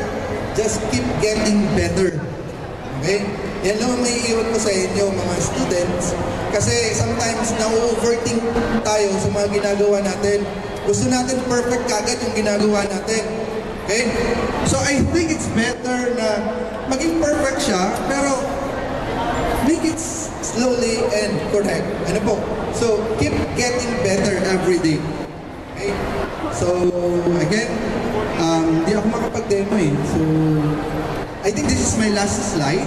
So thank you very much for listening. And if you have questions later, I think meron ng questions. Thank you po. Ayan, maraming salamat, Mr. Ryan Abasinio, Ryan Media, for that inspiring and creative session. Diba, nakaka-inspire guys na dito mismo sa Naga City, we have a leading animation business. Ano po? So ikaw mismo pwede ka na mag-advocate na meron kami yan sa Naga City. Nakabang na kayo sa raffle. Wait na. Okay, so lahat na ba nakapag-register naman na, I think, sa susunod na lang, meron pa tayong second part. So, yan, yung mga early birds. Early bird catches the worm. Okay, so we will have, before we go straight to our third speaker, we will have 10 items na ipaparaffle sa nag-register ngayong forum na to. Excited na ba kayo? O diba, parang mas na-excite pa kayo dito kaysa ng mga to. Okay, so first, spin the wheel.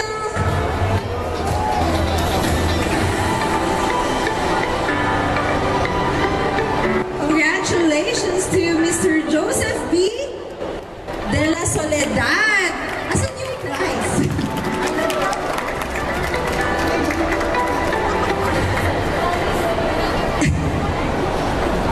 Pasensya na po, may delay lang. Pero andyan po, hindi yan paasa. Tulad ng, joke lang.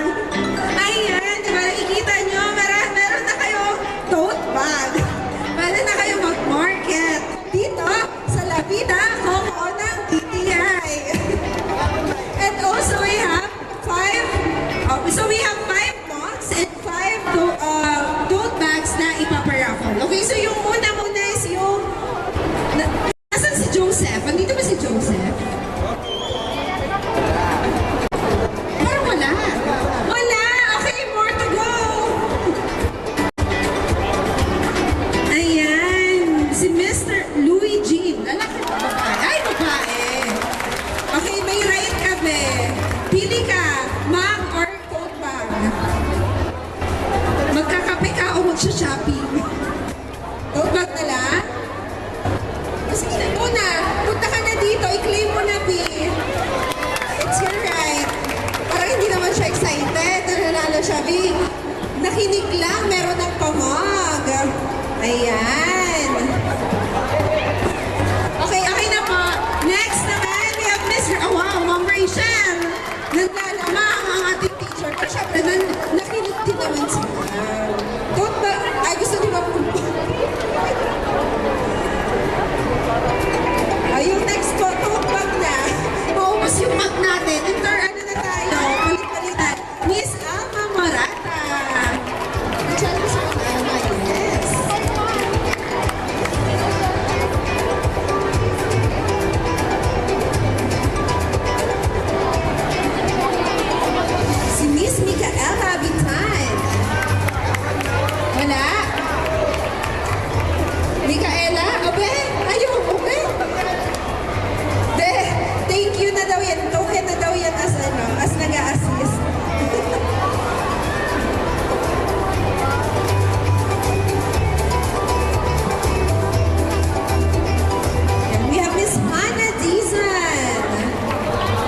Miss Hannah.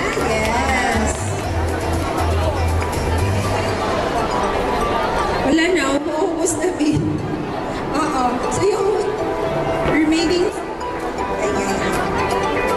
Miss Leia Pacao. Nandito ba si Miss Leia? Ayan.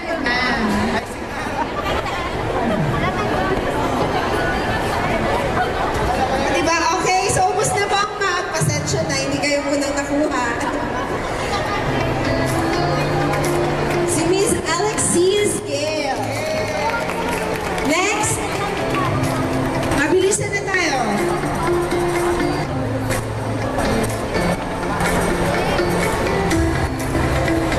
We have Mr. Abel Abilinde.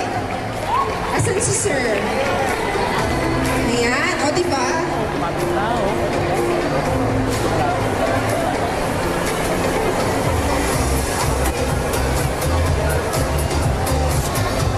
Mr. Jimuel Balona.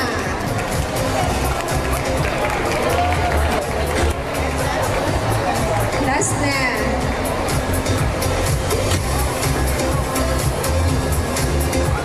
Meron pa kami, from ano naman to, DOST Camarines Sur. Meron pa kaming 5 keychain. Miss Ella Rivera, dito ba si Miss Ella? Ay, bombe. Okay, may 5 pa po. Roll pa. Para lahat, di ba? Majority makakakuha. Mr. Lyndon Cecilio? Wala? Close mo lang, hindi lang remove. Okay na remove. Sorry. Okay, Mr. Dioben J. Pinopromote po namin ang Virtual Science Centrum. This is a website, an interactive website of our Bicol Science and Technology Centrum across the Philippines. Close mo lang. Next na po.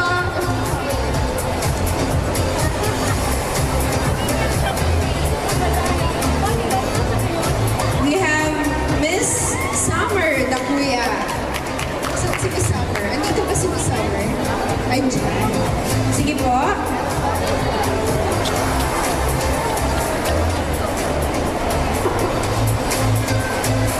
Miss Karen Rodriguez. Lahat kayo makakuha dito.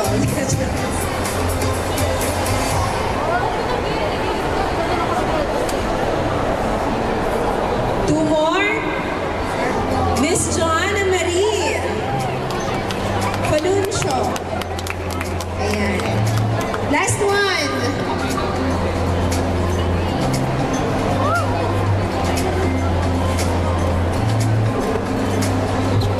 We have Miss Mary Jamberly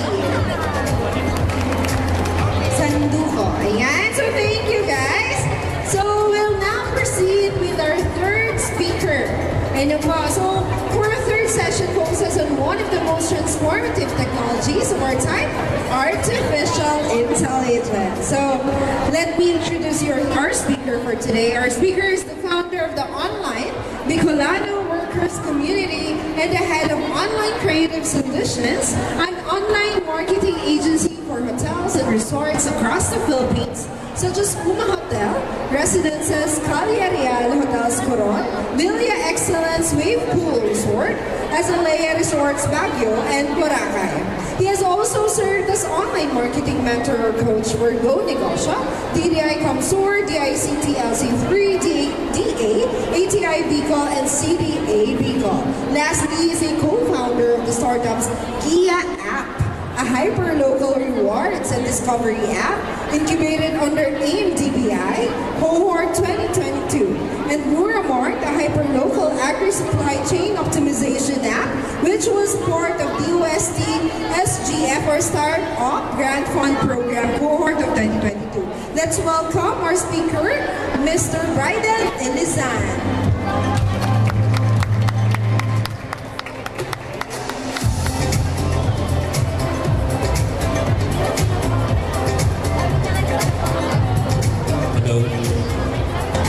Good afternoon. Question before we begin, yung mga students ba dito, mga senior high or college students kaya?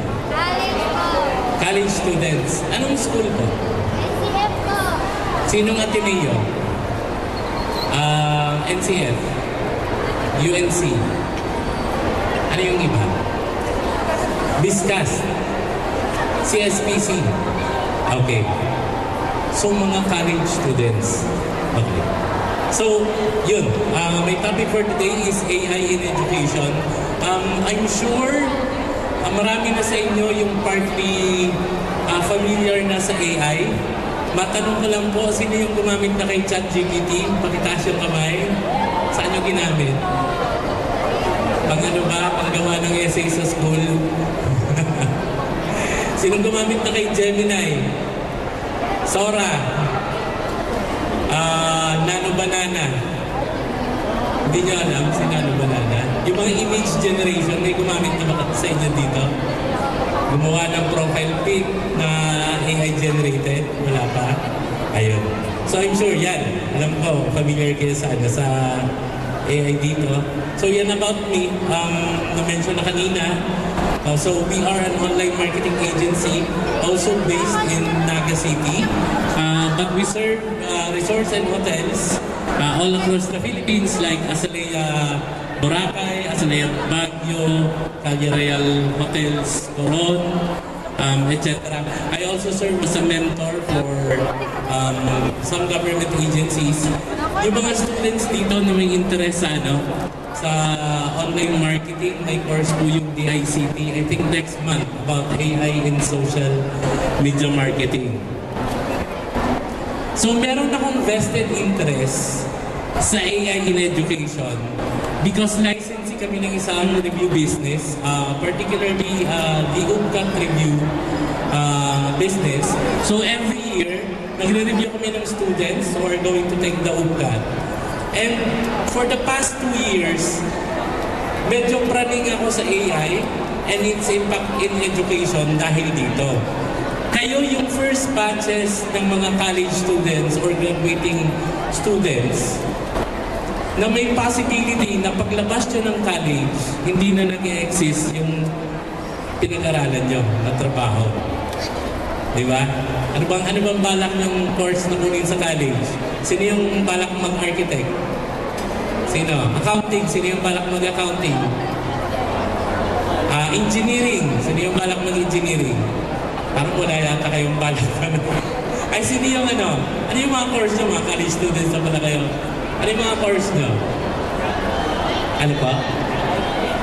Computer science. Ayun, programming. Napanood niyo yung talk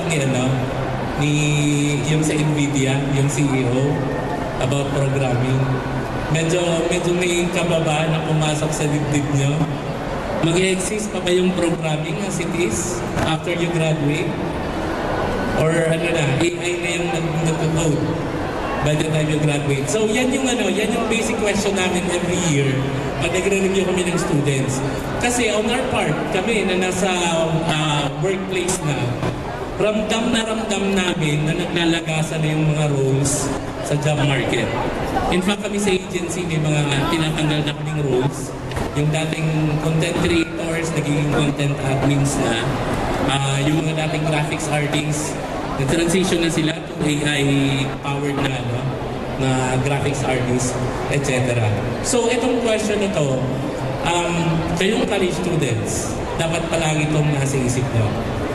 Kasi hindi pa yata 3 years si ChatGPT, pero sobrang dami ng binago niya sa trabaho. Lalo na kung 4 years pa kayo sa university. Medyo napuking kung anong year kami graduate. Pero when nung pumasok kami ng college, that was the dawn of the information age. Ka-start pa lang ang internet noon. And as expected, yung mga magulang namin noon, traditional jobs pa talaga yung pinupush sa amin. So, I for one, computer science yung naging course ko. Then I transferred to mining engineering, parang ang layo no, tapos naging online marketing. So very traditional yung choices. Nung pag-start ng internet age, wala kaming idea na sobrang magbabago pala yung job, mga available jobs just less than 10 years after nung nung pagpasok sa Pilipinas ng internet. I'm sure familiar kayo sa work ng engineer, dentistry, accountant, etc. Pero sino sa inyo yung familiar sa work na SEO specialist? Pakitaas yung mic. SEO specialist, e-commerce virtual assistant, yung Vibe programmer, etc. So yung mga ganyang work, naglabasan siya nung around 2006, I started working online. Yung mga jobs na available noon, and they were as diverse sa mga jobs na available offline, minsan hindi tinuro sa amin sa college or sa high school. So malamang kayong generation na dadaan sa AI revolution, ganun din yung mangyayari sa inyo. Yung mga jobs, paglabas nyo sa university, karamihan doon, baka hindi kayo familiar kung ano yung nandun sa job na yun. So ano ba yung ano yung implications or ano yung benefits ng AI for students? Number one is AI can be your personal tutor. Sino yung nakagamit na dito? Maliban dun sa pinapagawa nyo ng essay sa school, sino yung ginamit na yung AI para matutunan yung subject or lesson na tinuturo sa inyo sa school? Diba? So nag-back and forth ba kayo? Nagkulitan kayo? Kung paano ba matutunan yung subject na to? Give me some example quizzes. Ano ba yung ano yung ibang nito, threads nitong topic na to, etc. So, yan yung isa sa pinaka big impact ng AI when it comes to education. Kasi essentially, if you learn to prompt it right, para kayong nagka-personal tutor sa AI. In fact, si Bill Gates, pinipredict ni Bill Gates na yung mga third world countries na kung saan mahirap maka-deploy talaga ng mga teachers, AI yung magiging teachers ng mga bata doon. Personalized education for each children na AI yung nagtuturo. So isa to sa malaking impact sa inyo ng I'm sure, ano yung trinay yung app for personal tutoring? ChatGPT, Gemini, may nag-try ba ng Canmigo dito? Okay. Si Canmigo, AI app siya, designed specifically for education. So yung ibang AI kasi, ewan ko kung ginagamit nyo ng maayos, yung ibang AI, bibigay kaagad sa inyo yung answers, hindi siya matyaga magturo unless i-prompt nyo talaga deeply na ituro sa inyo. Pero si Canmigo for students, from the ground up, designed siya to be a Socratic tutor.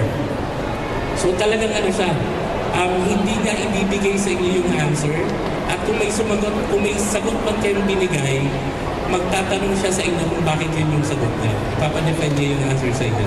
So isa siya sa pinakamagandang apps dito. Of course, si ChatGPT, meron siyang learning mode. And si Perplexity. Sino yung nakatry na kay Perplexity? Ang different kay Perplexity, less prone siya sa corruption ng information na binibigay sa inyo. Kasi most other AIs, pag may tinanong kayo, kalat yung kung saan siya magse-search. Kumbaga, buong web isa-search niya para sagutin yung tanong sa inyo. So kung yung buong web, medyo kalat dun yung fake news, lalo na kung historical or political yung nire-research nyo, medyo mabubudpuran din ng fake news yung sagot sa inyo ni AI. Yun yung difference kay Perplexity, kasi meron siyang feature na talagang magfo-focus lang siya dun sa mga specific sources na credible. So halimbawa, may pinag-aaralan kayong subject and gusto nyong mag-focus lang siya na humugot ng information dun sa mga yung vetted talaga na educational sites. Kaya ni Perplexity yon, hindi siya kaya masyado ng ibang AI programs. One example of this is Grok. Sino yung gumamit na kay Grok? Yung yung kay Elon Musk na AI. Wala pa bang gumamit sa inyo na? Nirelease si Grok sa Twitter or yung X. Tapos yung na-pick up niya na information sa X, ang daming racial, ang daming yung racial discrimination, yung nagmumurahan. So siguro after one day, talagang ini-stress test din kasi siya ng mga users doon. After one day, racist na din si Grok, nakikipagmurahan na rin siya, nakikipagbardagulan na din siya. So yun yung weakness ng AI na hindi kagaya ni Perplexity na pwede mong i-focus sa mga credible sources lang. Okay, the next application ng AI for education is for soft skills na training. So I know, sa students, medyo very academic yung tinuturo sa inyo. Pero ngayong lalabas kayo sa mundo na yung academic is the norm, alam na ng AI yung academic, mas magaling pa sa inyo yung AI sa academic, mas nagiging importante yung soft skills when it comes to human na jobs talaga. So ang tanong ko sa inyo, meron ba sa inyo na sa student consciously developing yung soft skills nyo? So you can use AI for that. Ako personally, sa sa online marketing work namin, may isang session doon na nag-dive deep ako with AI kung sino talaga yung target market namin, anong position nyo sa company, ano yung preferences ng boss na yon, at paano makipag-usap sa kanya. So hindi pwede mula-mulahin, dapat may stats ka na ibibigay, dapat alam mo yung jargon sa industry nila, gano'n. So in that sense, nagka-soft skills training ako kung paano kausapin yung target clients namin. So it goes the same for students. Pwede kayong mag-set up ng AI chat na halimbawa iti-train kayo sa soft skills like public speaking for instance. Yung i-grade kayo kung paano kayo magsalita sa harap ng computer and makaka-judge sa inyo na halos parang tao na rin yung nag-judge sa inyo. Or halimbawa, after a few years mag-graduate kayo, mag-a-apply sa trabaho, pwede nyo i-set up yung AI na nag-i-interview sa inyo, just like in a job interview. Ready na ba kayo sa ganon, sa mga tanong? Pwede nyo i-set up si AI na ganon. Or on a more practical matter, of course, college students kayo, pwede nyo i-enhance yung panliligaw skills nyo. Halimbawa, maraming students yung ginagamit yung AI sa ganito, lahat ng mga tanong sa lab live, sa AI na dinadaan yung mga tanong. Kidding aside, yung soft skills, according dun sa dalawang study ni Google, which is Google Project Oxygen and Project Aristotle, lumalabas sa kanya na more than the technical expertise, soft skills yung nagdedetermine ng success ng employee sa workplace. Kung magiging mapopromote ba kayo, kung magkakaroon kayo ng position of leadership, soft skills more than academic skills yung nagde-determine nun. So very important for students, at lalo na ngayon na you can use AI to develop your soft skills. Number 3, AI as your collaboration partner. So ito para sa mga projects, lalo na sa required ba sa inyo na may startup incubation na classes? Or ano ba yun? Elective ba yun sa college nyo? Or required? Pakitaas ng kamay kung required sa inyo yun. Required, isa lang. Napakaswerte mo. So ito, AI as your collaboration partner, pwede mong gamitin si AI to develop a project or to mas pagandahin pa yung plano nyo. So ako personally, gamit ko siya. Ang dami kong mga sino sa inyo yung paminsan may mga thoughts na parang makatilang sa isip na halimbawa, gaano pa kahirap na gawing smart traffic lights yung mga traffic lights sa Naga? Kasi 160 seconds yata yung traffic light sa Magsaysay. bago mag-change ng life. So paminsan habang stuck ako doon, sabi ko, ang hirap ba palitan yung smart traffic light yan? So nakiusap ako kay Gemini. Sabi ko, mahirap bang lagyan ng ng AI, tas gumamit ng IoT, etc. So in that sense, ma-explore mo yung ganung ideas to provide solutions sa mga totoong problema sa mundo. So just recently, halimbawa yung Naga City, nag-launch sila ng startup competition about yung flood monitoring sa Naga. Aware ba kayo nun? May mga sumali ba dito? May friend ako na sumali doon. Tapos parang nagbabounce kami ng ideas. Tapos syempre, all the usual solutions na may camera, may flotation device na measure ng flood. Tapos ako yung thinking ko doon is, may mga satellite na nagmo-monitor ng mga places at nagtitake siya ng shots. Pwede ba dun ma-predict at ma-measure yung amount of flooding na nangyayari sa isang lugar? At based on other data, like yung mga widely available na weather data sa internet, pwede bang ipagkabit yung satellite data at saka yung real-time na weather data to predict floods? Para hindi mo kailangan ng physical devices. So yung idea niyon, in-explore ko siya ulit kay Gemini. And napakaganda na practice siya na ma-explore niyo talaga yung ideas niyo. So na-mention kanina, I think DOST yung speaker before dun sa animation, na may pressure ngayon sa students na dapat may capability kayo to become technopreneurs. So very good practice si AI para ma-practice yung critical thinking nyo at problem solving sa ganito. On a more related note sa education, siguro last year lang yon or this year, yung pumutok sa social media, yung reklamo ng students na ang haba ng pila para magbayad sa enrollment. Nakita niyo ba yan? Tapos may mga nag-snipe pa nga na ibang schools na sa amin, yung walang pila, yung university namin.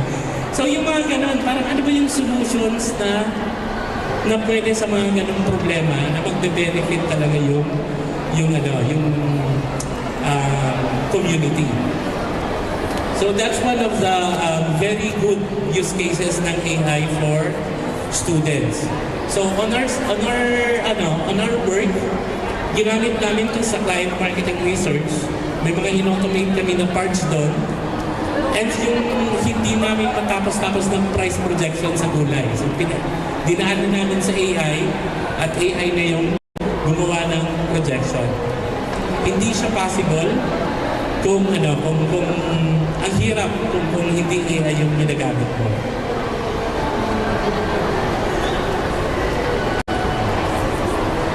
Okay, so that's it for students. What about for teachers? Ano ba yung benefit ng AI? So, ito yung predictions ng mga top minds on the fields, especially Bill Gates, since siya yung nasa envelope ng innovation sa education when it comes to the technology side. Sabi niya, the teachers will transition from being the sage on the stage. Kasi yung AI, mas alam ng AI yung facts, mas alam ng AI yung different ways of teaching that to a guide on the side. Yung very human aspect ng education. Kayo yung generation na dumaan sa online classes nung pandemic lockdown, di ba? Anong year ba kayo nung pandemic lockdown? High school? First year high school? Second year? Ano pa? O basta high school. Seryosong tanong. Nung online classes ba at hindi kayo pumupunta sa school, may pressure ba na matuto? O parang naka-on lang yung screen nyo tapos kung ano yung ginagawa nyo sa bahay? Diba? Yun yung very social aspect ng education na di kayang palitan ng AI. So magfo-focus doon ngayon yung teacher, mag-free up yung pressure to teach. And papalitan siya nung role na mag-encourage and motivate sa students to learn. Yun yung social aspect ng education. Magta-transition doon yung role ng teacher in the future because of AI. The other aspect sa paggamit ng teacher sa AI is AI can help a lot in creating lesson plans for teachers.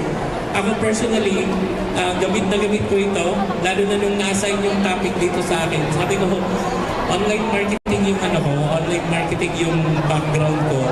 Ano ba yung mga pwede kong ituro sa students about AI? Tinanong ko na lang si ChatGPT. Sabi ko, this is my topic.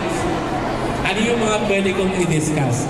So, likewise sa teachers, napakalawak ng information na hawak ng AI, na pag may kailangan ituro si teacher, pwede na lang siyang brainstorm with the AI kung ano yung mga pwede niyang i-discuss sa students at ano yung best medium and best examples and best exercises para gamitin sa lesson na yun. So, napakalaking bagay. Ako, after pinakraft ko kay AI yung topic outline nitong talk ko, sabi ko, i-create ko na rin yung prompt para i-cut and paste ko na lang siya sa Canva, tapos si Canva na yung mag-create ng slides para sa akin.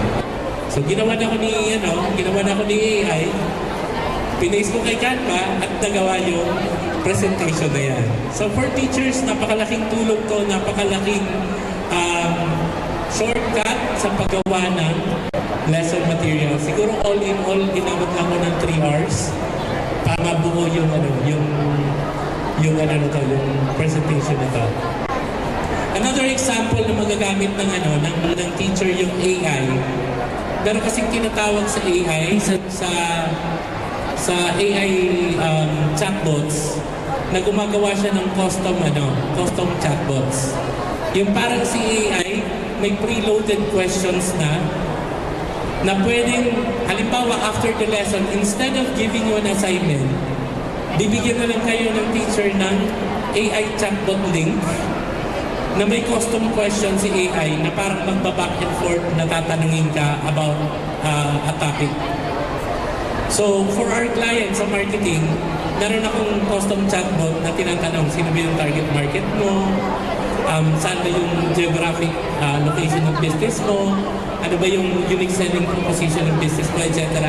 Likewise for teachers, pwede niyang gawa ng some questions like that for students about a certain topic. Na halimbawa, sa tingin niyo, bakit pinatay ni Lapu-Lapu si Magellan? Mga ganon. Ano ba yung mga circumstances surrounding that? Ano ba yung naging implications noon after pinatay? So parang mas richer form of assignment kaysa dun sa mga usual na pinapatake ko. And of course, given the capabilities of AI, pwede nang mag-create ngayon si teacher ng mas immersive content.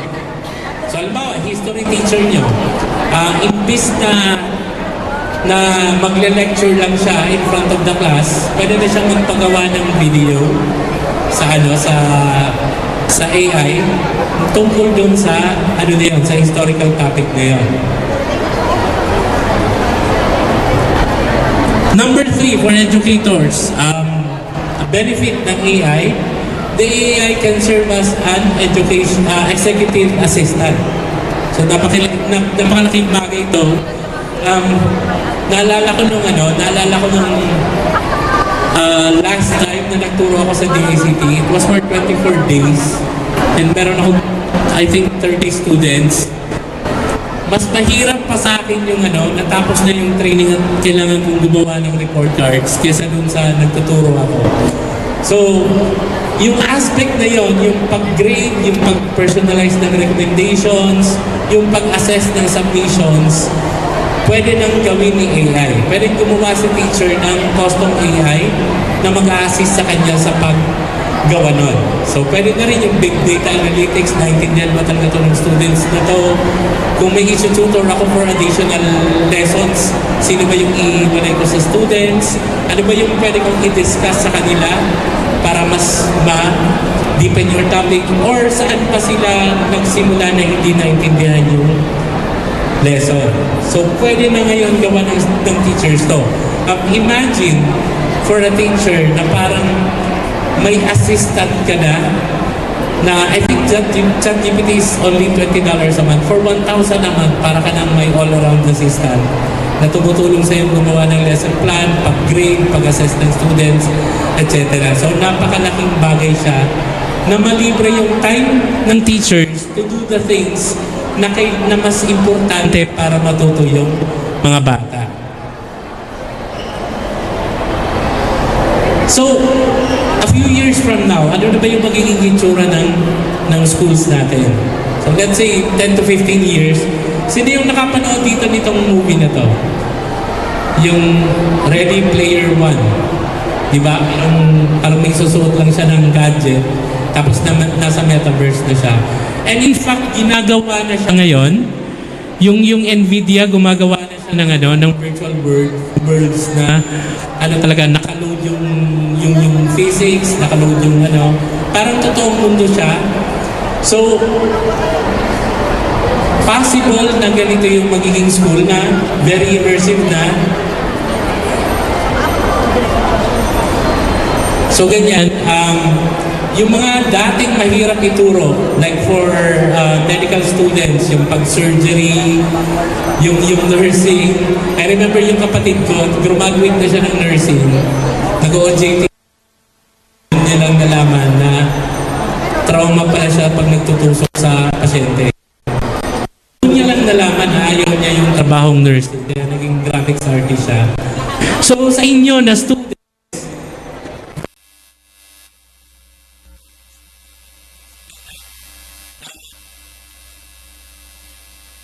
AI and Metaverse. And of course, yung curriculum shift from what you know, alam na yun ni AI, and when you go out of the university, mas maraming alam sa inyo yung mga AI niyan kesa sa mga fresh graduates. Ang mag-differentiate sa inyo sa workplace is how you think. So, napaka-importante yung mga ganitong events, yung exposure nyo sa mga startup incubation para makaisip ng ibang way of solving problems. Ito yung importante siguro na AI-related na discussion when it comes to education. Yan yung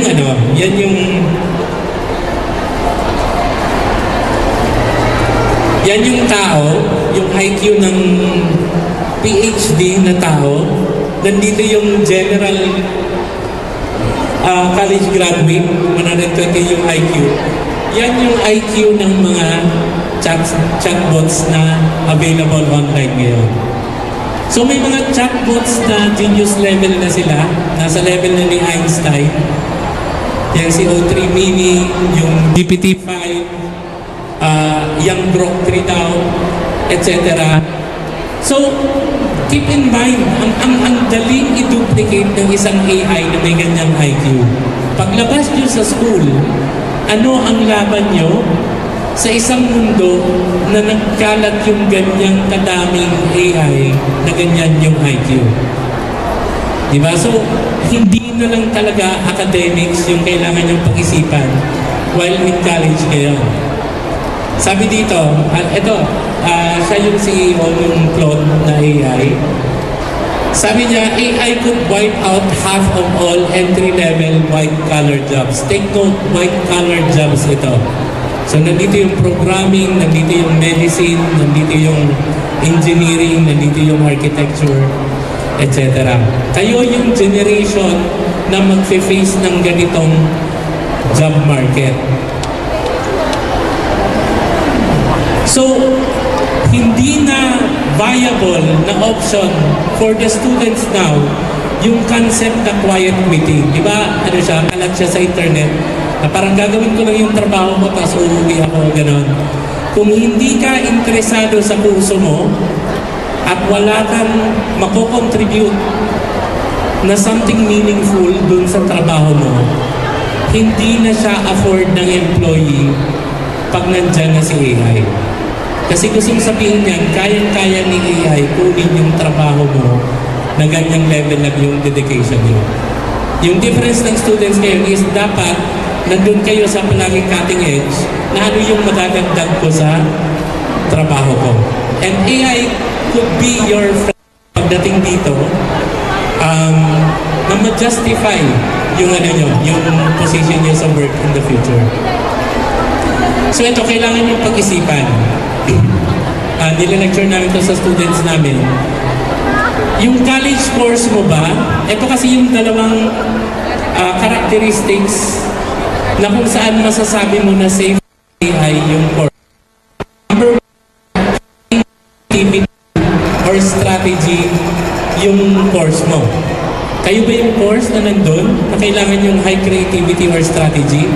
Yung mga business courses, yung mga pang-CEO, yung sa programming may high creativity and strategy din na nangyayari dyan. Yung course nyo ba ganyan? Or if not, dapat high in empathy yung course nyo. Kasi hindi basta-basta makukuha ni AI yung mga trabaho na high in empathy. That includes yung mga teachers, yung mga nurses. Papayag ba kayo na yung nurse nyo robot?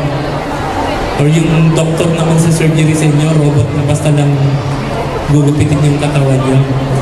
Diba? So may mga jobs na malabo na mapalitan ng AI dahil kailangan talaga ng human empathy sa level ngayon.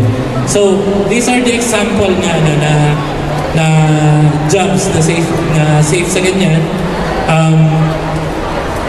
Yung mga teachers, yung social worker,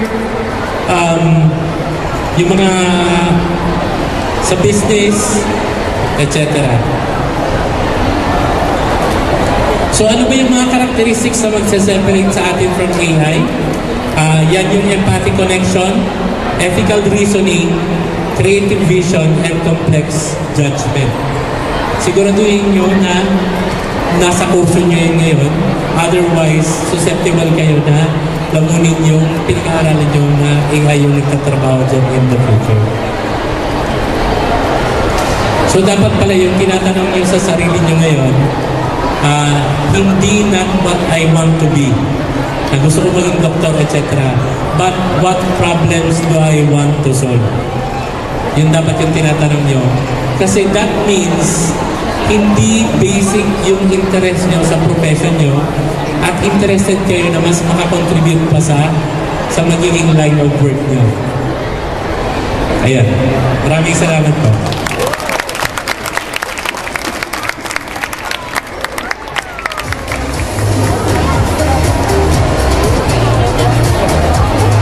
Ayan, thank you very much, Mr. Bryden Inizan, for that insightful and practical session for AI Essentials for students. So your talk gave us a clear understanding of how AI can be a powerful tool in learning, creativity, and innovation. So we're now down to the last speaker for today. So our speaker for today, ready na ba ang ating speaker? So, I will introduce you. He's a respected professional in electronics engineering and a champion for innovation and startups. He currently serves as the director of the Magis Technology Business Incubator, or TBI, at Ateneo de Naga University, where he fosters technological entrepreneurship. He is also a dedicated assistant professor at Atmos College of Science, Engineering, and Architecture, and has contributed to his expertise as an instructor at the Cisco Networking Academy since June 2011. His background includes industry experience as a scholar of Emerson Process Management Global Services Center, a Academically, he holds a Master of Science in Electronics Engineering from Mapua University, graduating cum laude, and is currently pursuing his PhD in the same field as DOST ERDT scholar. His career reflects a strong blend of academic excellence, industry engagement, and the commitment to nurturing new technologies. So I'm proud to introduce to you, ang branding niya is Yummy Engineer of Ateneo de Naga University. Let us welcome Engineer Ivan Mercado. Nangyari naman ako doon. Okay, so,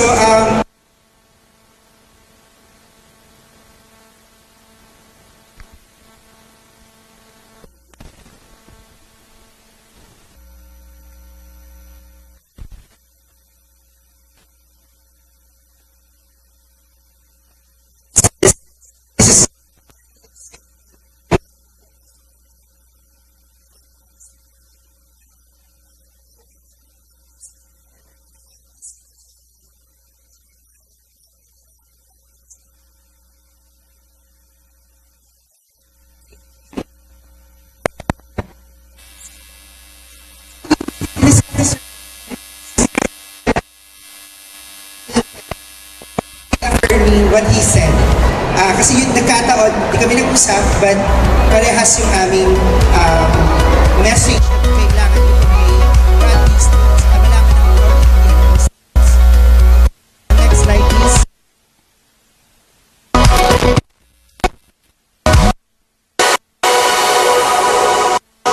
Okay, so today's the changing landscape of work.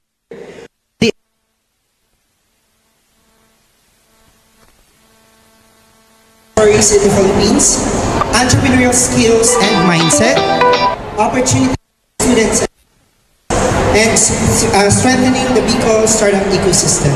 So again, to follow up with, are you ready? Ang meron ditong tagline, ang sabi, the future belongs to those who are ready to shape it. So kung hindi kayo ready to change or to shape it, then the future is not for you. So mapag-iiwanan kayo, guys.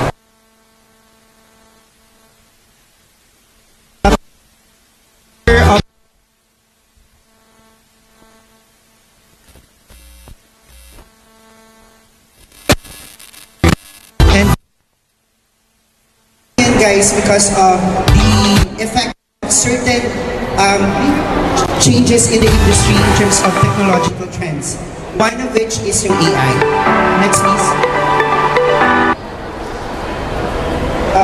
Pabalik po. Okay. So, disruptive forces. Ang natin one is automation and AI.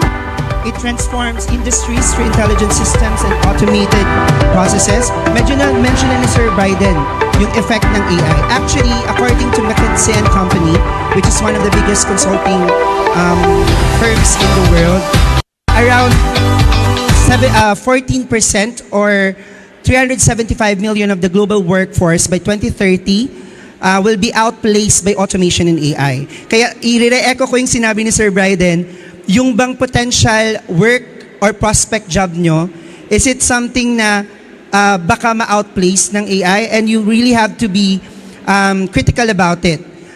So dapat, ngayon pa lang, you make yourself available to any opportunity to skill yourselves or yung at least alam nyo yung AI literacy. Okay, but of course, aside from AI literacy, let me also again re-echo, other than the AI literacy skills na kailangan nyo, you have to, of course, upskill din or ma-acquire yung mga soft skills, which I will also discuss more later on. Then remote work and global hiring. So, meron tayong breaking geographical barriers for talent acquisition and workplace flexibility. I think si Sir Biden ang mas nakaka- nito because of the many remote jobs that you can actually go into, and nakita natin yan specific wherein yung survive and at least survive into remote work, right? And then of course, because of that setup, meron tayo ng rise of freelancing and economy. Okay, so to office work, business opportunity, etc. Kasi ang events or like, mga events can actually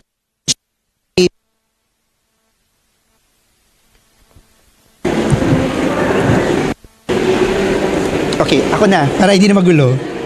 Okay, yan. So, food for thought, challenges. So, rapid technological disruption. So, ang sabi natin, ang AI, in 2030, 5 years, maaari yung mga natututunan nyo ngayon sa school, maybe those skills will be obsolete by the time na nasa industry na kayo. Right? And medyo may gap lang when it comes to universities. Kasi when we change the curriculum, usually ang maapektuhan lang nun is yung mga entering freshmen. So yung mga sophomore up to senior, medyo hindi sila maapektuhan ng change. And then ang epekto pa nga nun, maaari yung inintroduce sa curriculum as sort of like new set of skills or like technologies, baka naman after pag-graduate mo, obsolete na rin because it's very rapid technological disruption. Pero what are the opportunities? New fields and career paths are emerging. So dito, kaya importante yung soft skills, like for example, problem-solving skills, yung adaptability skills ninyo, right? Yung inyong innovation skills, and yung self-learn. So you have YouTube Academy, you have TikTok Academy to teach you guys about big data analytics, automation AI. Okay, so if for example your universities may not be able to equip you with the necessary skills for you to practice all of those fields, at least those skills, maaring turuan nyo na rin yung sarili nyo because you have the foundation that was set during naman sa inyong college education. So dapat nandun yung continuous professional education. Dapat pagka-graduate nyo, meron kayong ganong klaseng drive to always continue to learn and relearn and learn things. Okay? Then we have obsolescence of traditional skills. So katulad ng sinabi natin, because of the rapid technological disruption, it will open to innovation-led business models. So ibig sabihin, pag yung mga businesses natin, no, because of this technology, for you to remain competitive in the market, you have to make sure you integrate these technologies into your operation or into your business para talagang mas mag-stick ang inyong client or your customers sa inyo. Like for example ngayon, mas pipiliin nyo for example na mag-subscribe sa isang platform where 24/7 may sasagot sa inyo na customer service, right? Ang hirap kasi for example na mag-subscribe ka sa isang service or platform na pag meron kang concern, hindi ma-address agad-agad. But katulad ng sinabi ni Sir Bryden kanina, you can actually customize AI agents na, no? Sa ChatGPT or even GEMS sa ating Gemini. So ibig sabihin, you can actually create mga AI agents na, no? So these types of changes in or innovation in business operation, kailangan i-introduce nyo siya or at least up kayo with the trends to make sure na kaya nyo siyang i-infuse sa mga existing na pwedeng sa job nyo or sa startup nyo or sa business ninyo. No? Need for constant adaptation, always, yung sinabi natin, continuous professional education. Lower barriers to entrepreneurship. Now, I think this is one very important opportunity that I am very happy for you guys na meron. Kasi during our times ni Sir Bryden, by the way, I'm 40 years old. So, I was born in 1985. Kami yung time na Walkman, CD, ganun ang magawa ko ng paper, guys, typewriter. Oh, di ba? Yung tok. Oh, ganun yun. So, kahit nung time namin, college, so this was way back in 2006 or 2005. Were you born? 2005, 2006. Oh, pinanganak na kayo. Okay, so college na ako noon. So, during those times, nung gagraduate na kami, wala kaming mga opportunities such as the startup ecosystem or yung mga TBIs na yan. Wala pang mandato yung ating mga national government agencies like DOST, DICT, DTI. Wala pa silang mandate on startup sabihin natin, startup development. Pero now, you have that opportunity in entrepreneurship. Maaari kasi guys na wala kayong alam because you only know tech. You only know social science, your specific niche, yung specific field nyo, for example. Pero yung ibang mga bagay na yon, pwedeng itulong nung ecosystem nyo. So for example, the TBI can help you match with co-founders. Pwede rin kayong i-capacitate with different needs ninyo when it comes to business, startup creation, ganun. Okay, comparison in global markets, value of problem-solving abilities. Now, I said this is, and I think, nire-echo ko ulit ang sinabi ni Sir Bryden, kailangan ninyo yung problem-solving skills. Hinahanap na yun ng mga employers ngayon. I'm not sure, no, pero nung time ko, way back in 2009, nagsisimula na actually yung mga big Fortune 500 companies, kasi doon ako dati sa industry, na nagkakameron na silang brain bench, parang psych exam. And sa psych exam na yon, ini-evaluate na nila yung interpersonal skills nyo, yung mga soft skills. And besides, no, gusto ko lang idagdag, syempre 16 years na si Sir na nagtuturo, no? So marami na kaming mga students na ako ang ginagamit na character reference. So pag tumatawag sa akin, mga 1-2 tanong lang yan on how is he, how would you rank him in terms of his competence in class, in academic excellence? Sabihin niya lang yan, first 2 questions. Pero the rest of the question is, how is his attitude when it comes to, how is his temperament, for example, when it comes to pressure or yung mga tipong under pressure. Kaya niya bang mag-handle ng conflict management? Sabi nga niyan, does he know how to work with groups?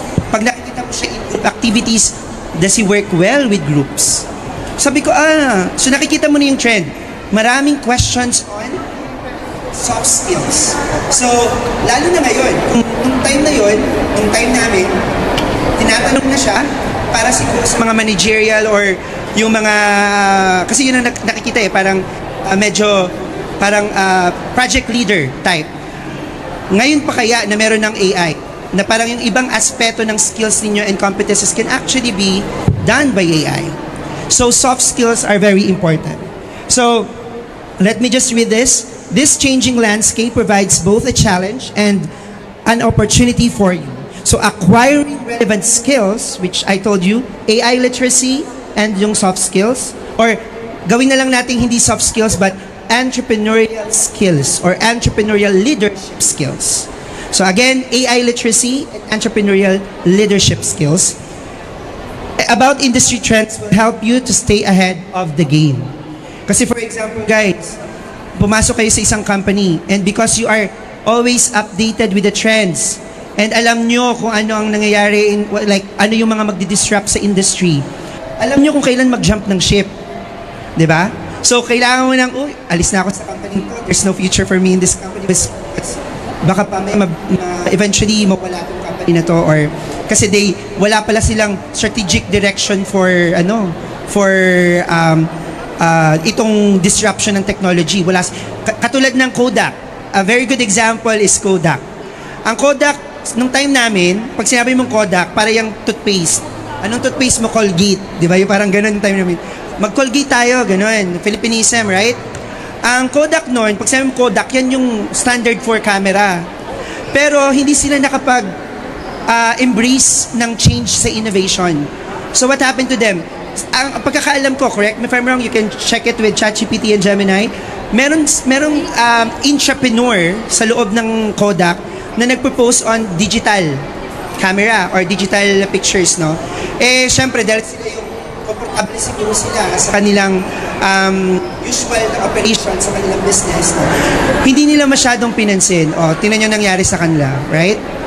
You can also see the use case of other more familiar or relatable na mga brands like Nokia maybe, Bosch, Mitsubishi, yung mga ganun. You can check it out. So, very important now you embrace change, you embrace innovation.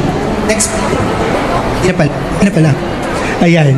Okay, so let me play this video.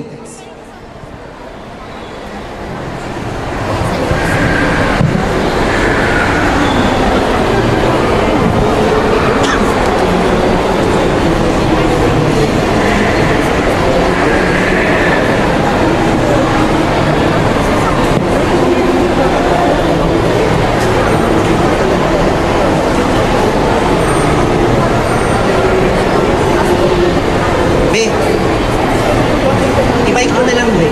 Bike mo na lang. Bike mo na lang.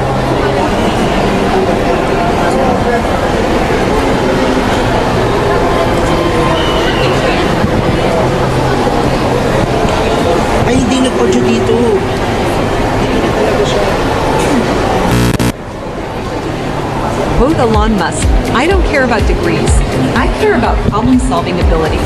The world is moving faster than ever. Industries are being disrupted and jobs, as we know, are disappearing. New opportunities are emerging, many in fields that didn't exist 5 years ago. What does this mean for us? Satya Nadella says, the learn-it-all will always do better than the know-it-all. To quote Elon Musk, I don't care about degrees. I care about problem-solving ability. The rules of success are transforming. Artificial intelligence is transforming industries. Remote work is making talent borderless. Sustainability is rewriting business models. The gig economy is growing as more people embrace self-employment. So what skills are in demand? Creativity and problem solving. IBM says these are the most valued skills today. Adaptability and resilience. The World Economic Forum reports 60% of 2030's jobs don't exist yet. Initiative and leadership. Google doesn't just hire for knowledge, they hire self-starters. Collaboration and communication. The best opportunities go to those who connect ideas and drive change. Startups are leading the charge. In 2021 alone, over $600 billion was invested in venture-backed startups worldwide. These young companies don't just introduce new products, they fuel economies. More than 20% of global employment comes from startups, and nearly half of all new jobs are created by them. India is no exception. The number of startups in India has grown 300x since 2014. India now has over 100 unicorns, companies worth over $1 billion. The reality is that entrepreneurial thinking is not just for entrepreneurs. It is for anyone who wants to navigate uncertainty in a rapidly changing world. Turn challenges into opportunities rather than waiting for instructions. Create value in any role, industry, or career path. Success is no longer about what one studies. It's about how we think, how we adapt, and how we create. Are we building the mindset that the future demands, or are you preparing for a world that no longer exists? Because one thing is certain, the future belongs to those who are ready to shape it. Okay. So I think marami na kayong makukuha doon na in-emphasize natin, no? Especially po yung sinabi natin about you need to be creative and at the same time a problem solver, which sinabi din ni Sir Bryden kanina, no? Bigyan ko na kayo ng reflection point, something to think about. Okay? One is, how are AI and automation changing the landscape of your chosen field? So pag uwi nyo, pag isip-isipan nyo, ito bang profession, ito bang course na pinili ko, paano kaya siya maapektuhan ng AI? Is there something that I need to acquire now in terms of like skills to make sure na masustain na magiging employed proof, mas secure ko yung aking job? Or do I have to change my specific choice ng industry or ng field? Okay, so ask that question. Which skills mentioned in the video do you think will be most valuable for you? How can you start developing an entrepreneurial mindset? Kung nakita nyo kanina ang sinabi doon, entrepreneurial mindset and leadership skills are not exclusive to entrepreneurs lang. Right? Itong mga to, pwede ninyong magamit, itong mindset and the skills, even if you are employed in a company. Ang tawag dun is intrapreneur. Okay? And then, maganda na rin yan guys, kasi yung mga skills na to, eventually, if you decide to someday create your own business, you already have the necessary skills. At least, alam nyo na may stepping stone na kayo to create your own business. Right? Okay, next. Okay, the future belongs to the entrepreneur. Okay, next. The world of work is changing fast. Some careers are disappearing. Others haven't even been invented yet. Technology, AI, and automation are reshaping industries overnight. Some students are waiting for opportunities. Others are creating them. 32.5% of Indian college students are launching startups while still in college. But 47% of graduates today aren't considered employable. So what makes the difference? It's not just about grades. It's not just about intelligence. It's about mindset. Alvin Toffler said it best. The illiterate of the 21st century will not be those who cannot read and write, but those who cannot learn, unlearn, and relearn. The students who will thrive are problem solvers, innovators, self-starters, and they're everywhere, not just in IITs or IMs. Ather Energy started as a student project. It's now leading electric mobility. MindTickle was built by students and is now a global sales tech leader. Social Cops began as a college startup solving India's data and governance challenges. Your Story is a media platform for entrepreneurs founded by a student. This shift isn't just happening in big cities. 50% of startups in India now come from Tier 2 and Tier 3 cities. Government initiatives like Startup India are fueling this movement nationwide. The skills of the future are changing too. Problem solving, critical thinking, and innovation are the top skills for 2025. Startups are creating more jobs than traditional companies. Success in the new world won't be about finding jobs. It will be about creating something bigger. Chris Grosser put it best. Opportunities don't happen. You create them. Are you ready to take this on? Ayan. So, some points that you can take. No, by the way, baka nag-iisip kayo, bakit India, right? So, this is just a use case. But of course, Philippines kasi, we are trying to at least get to the level where Israel, India are. And because of the initiatives of the different stakeholders sa startup ecosystem, I think that is starting to slowly happen. So, maswerte nga kayo, like I said, no, relatively you are in a position where the many opportunities are there. May mga players and enablers tayo sa ecosystem who can actually help you reach your dream of creating startup, for example, or even equipping you with the necessary entrepreneurial leadership skills. Okay, so discussion point based on the video. What entrepreneurial skills have you already developed through your education? So, I think merong edge dito yung mga students na major in organization, minor in academics. Hindi. Kasi marami tayong mga students na maraming orgs, right? And sometimes, before, nung time na noon, medyo frown upan yan kasi ng mga parents or even some teachers kasi hindi nga naman nakaka-focus sa academics. Balance is very important. Pero, tingnan din natin yung value na pwede natin makuha by engaging or grabbing these opportunities to develop our soft skills, our leadership skills, our problem-solving skills.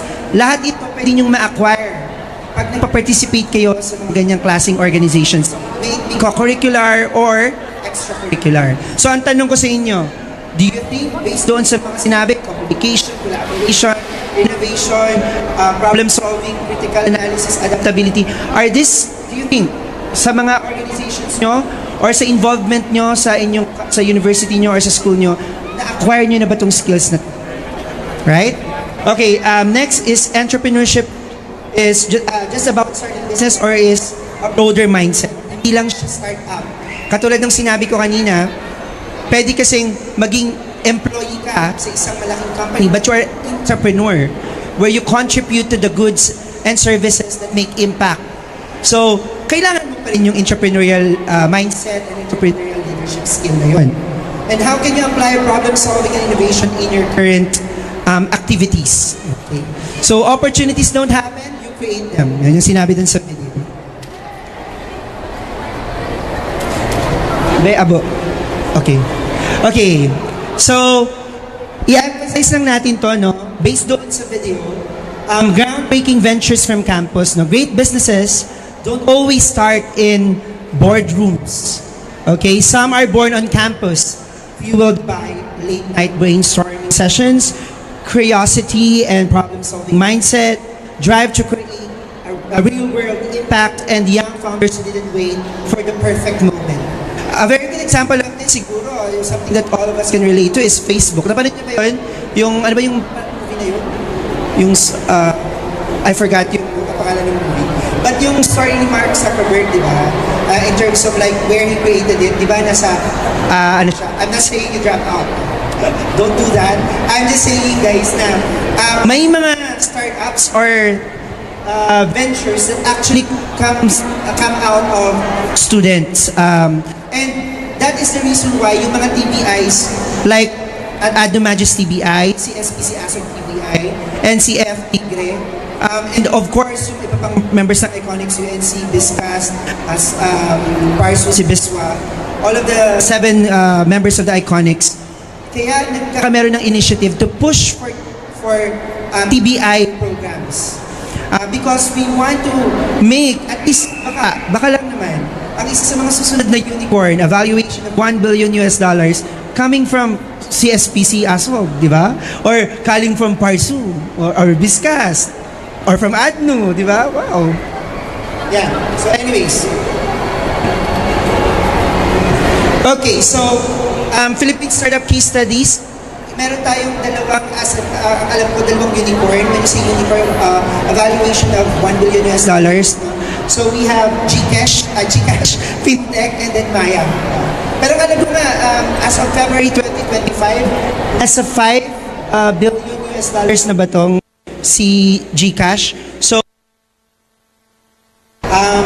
well, hindi ko na i-discuss lahat ito, no? Bigyan na natin as an example, then try i-apply yung analogy sa mga susunod na mga case studies, no? Kasi time. So, ang problem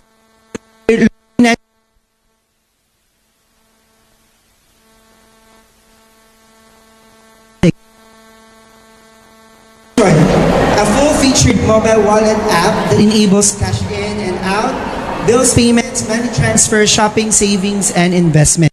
So ano yung position ng Pioneer system?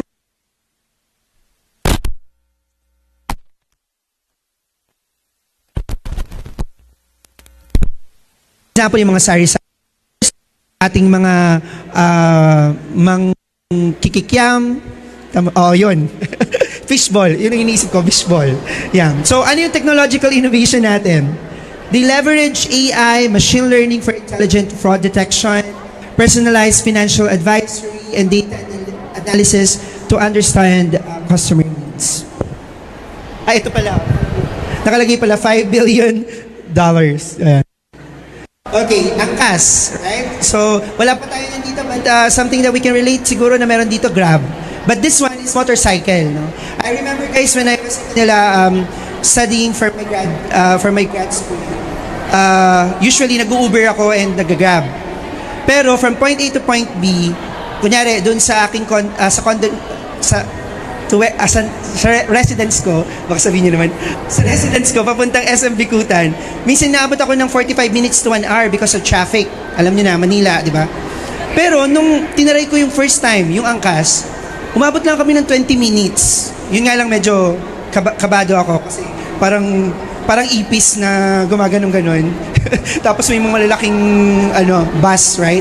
But the idea is meron silang sinolve na problem when it comes to like reaching to where you wanna go in a shorter period of time. Even if meron ng available na solution sana of reaching point B from point A. Yun nga lang, kaya ngayon, mas gusto pa natin yung mas marami pang nag-aano ng angkas pag hindi pa ulit. Right? So anyways, of course, ang ating partner, Packetworks, pero nandito naman sila bukas, sila na mag-discuss. And Things PH, no? Ang ano naman nila is IoT, Internet of Things. Okay, so ano yung common traits ng isang successful founder based doon sa mga pinakita natin sa video? Passionate problem solvers. They fall in love with your problem, understand it deeply, and build impactful solutions. Now, ang isa sa mga pinakamalaking problema ng mga innovators or engineers or scientists, sometimes when they find solution for problems, they fall in love with the solution, not the problem. So, tinatry nilang i-push yung solution even if the market is not okay with your proposed solution. Usually, magkakameron ka naman ng solution validation. Tatanggapin ba yan ng target market mo? Minsan, yung solution mo is advanced for its time. So parang hindi ma-appreciate at hindi parang yung usability niya sa target market nyo hindi pa napapanahon. Or sometimes masyado ka lang talagang na-in-love sa ginawa mo. Pero yun nga, if you are passionate with the problem, dapat open ka sa pivoting or even changing or iterating yung inyong ginagawa to cater to what the customer needs. Kasi dapat customer-centric ka and yung pain point ng customer yung tina-target nyo. Okay? Action-oriented and risk-takers. So they have the confidence to take action despite uncertainty. Ayan. So ang marami dyan mga estudyante, gusto lahat sigurado, right? Well, because we fear the unknown.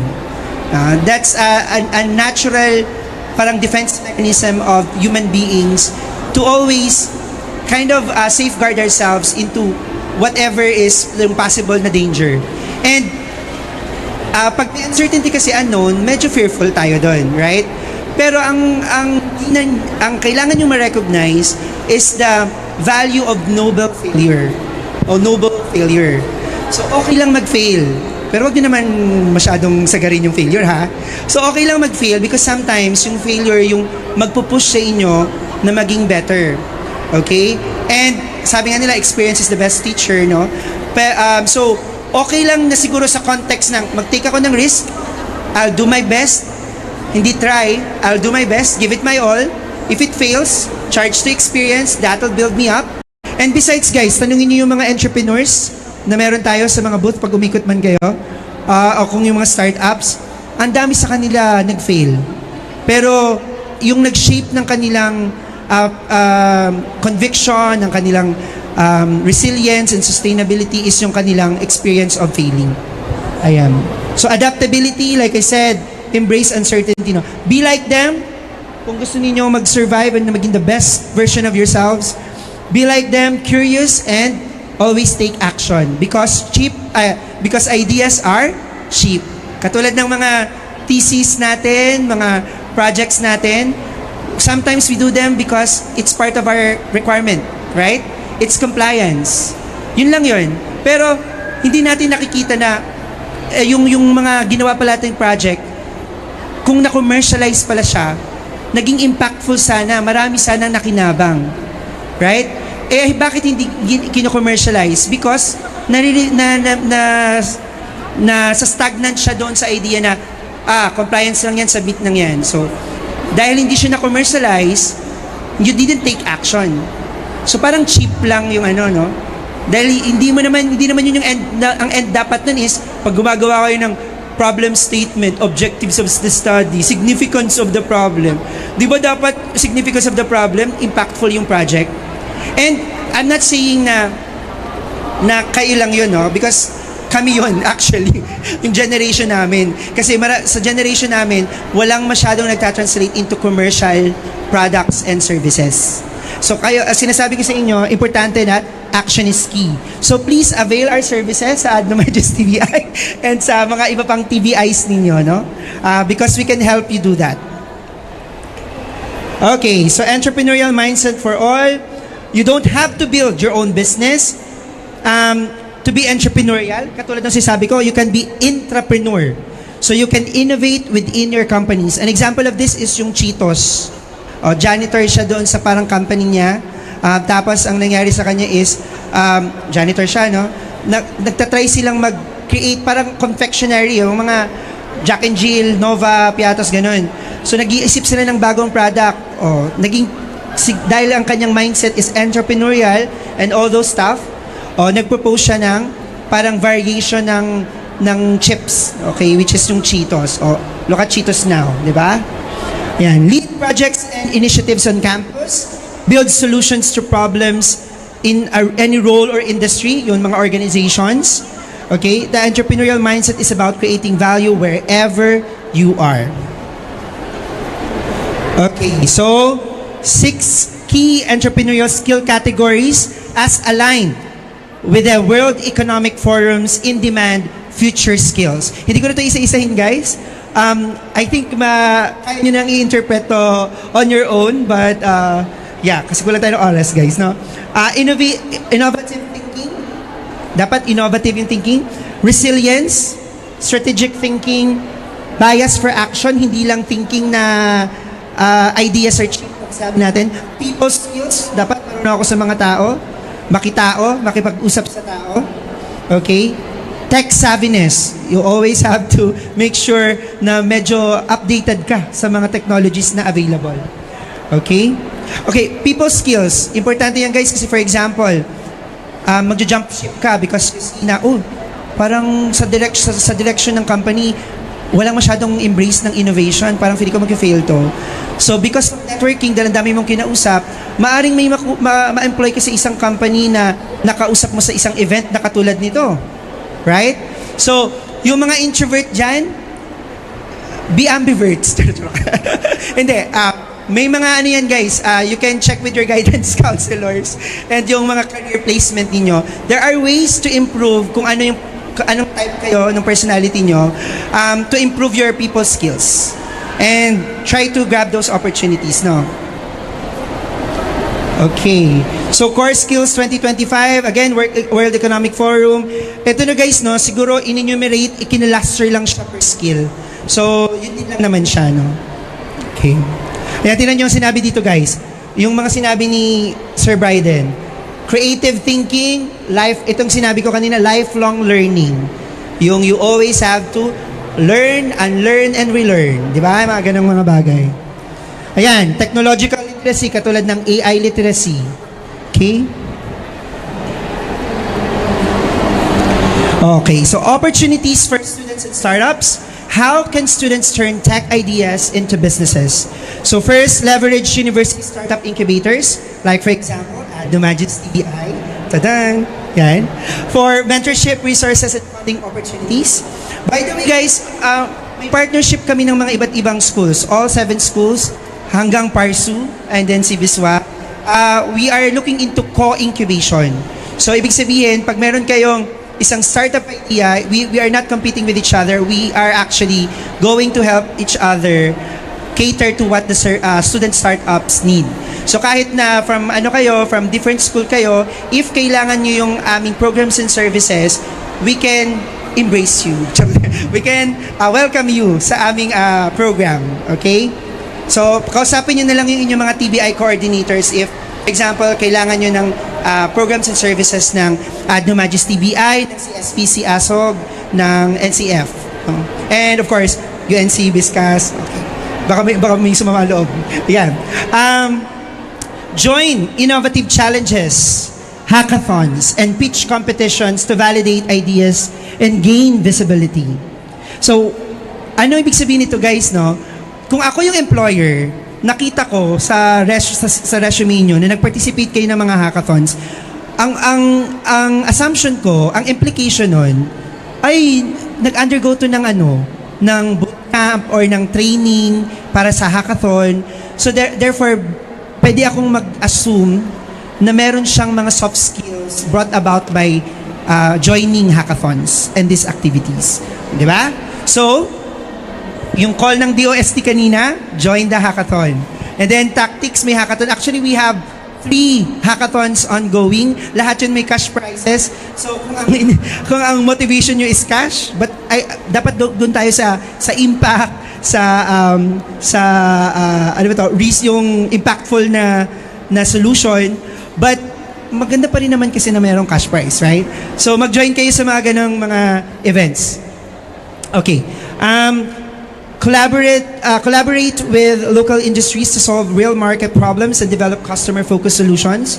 So, pwede ito na guys, no? Makipag-partner ka sa chamber, makipag-partner ka sa industry. Ano yung mga pain points nila na pwedeng mabigyan ng solusyon ng estudyante.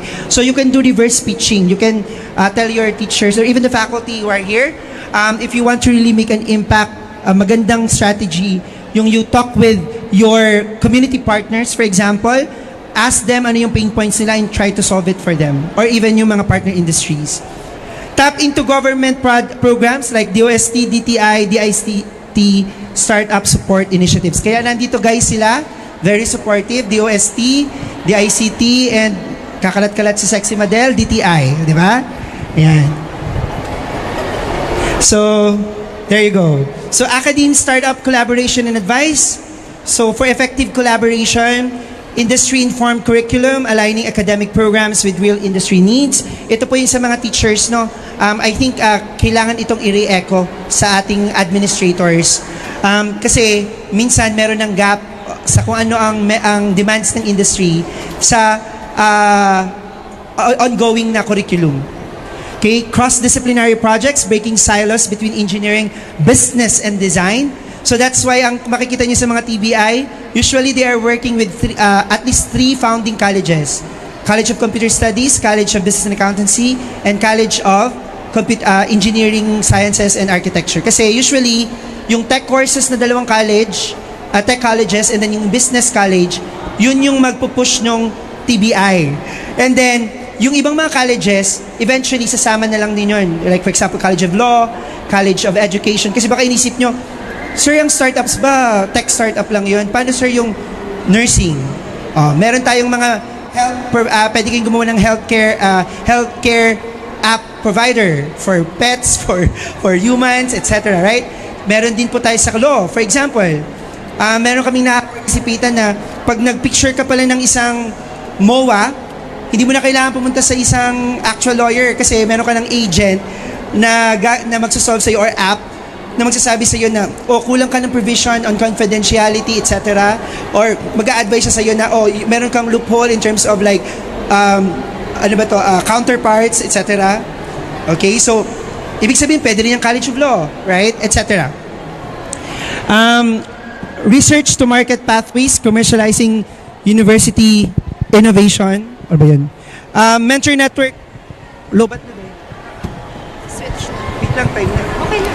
Okay, mentor networks and internship, connecting students with industry veterans. So actually yun yung ginagawa namin ngayon ng TBI. So kasi kami yung nag-champion sa schools namin when it comes to linkages with government and the industry.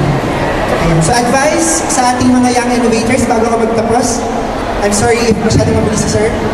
Start small, validate fast, test your ideas with minimal resources, bootstrap, guys. Baka kasi ang iba sa inyo, start up, kailangan ko ng malaking pera. When you do minimum viable product, kung ito na yung iteration, bootstrap, or sometimes, wala pang resources, right?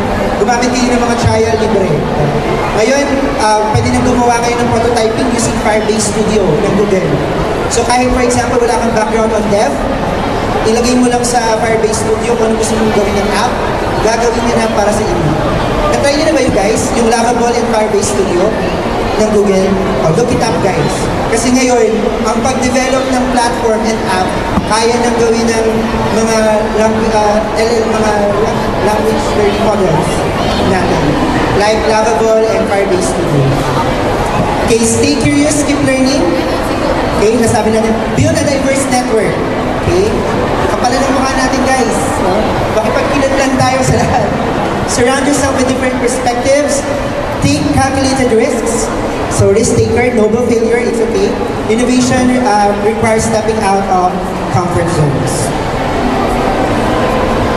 So, ayan. That ends my presentation.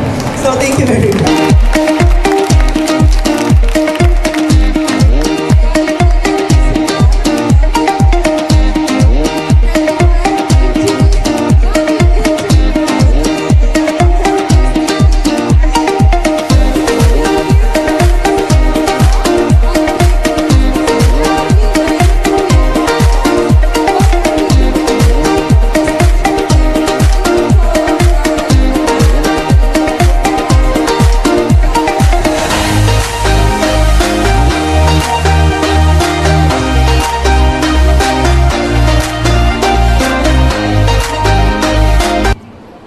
We can be an employer. At the same time, you can choose to work on startup. Kasi yung startup, very good sila, no? Very holistic yung magiging development mo, lalo na sa career. Okay, so that wraps up our speakers. And we will now proceed. Actually, may pa-plug ako. Si Ryan Media pala ay merong animation or drawing competition dyan sa kanilang booth. Ang mapapanalunan nyo, 3 winners, baka bukas pa i-announce, ay action figures. Ano ba? So, after this event, punta lang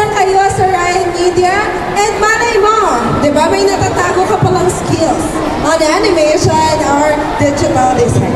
Okay, so we will now punta na tayo sa panel discussion. Fast talk lang kasi alam ko we're running late. Pasensya na din nag-start tayo ng late din. Ano po, so may we request our speakers, Miss Angeline Otilia, Mr. Ryan Messina, Mr. Bryden, dito Mr. Bryden. Ay, walis na. Andiyan na. Sir.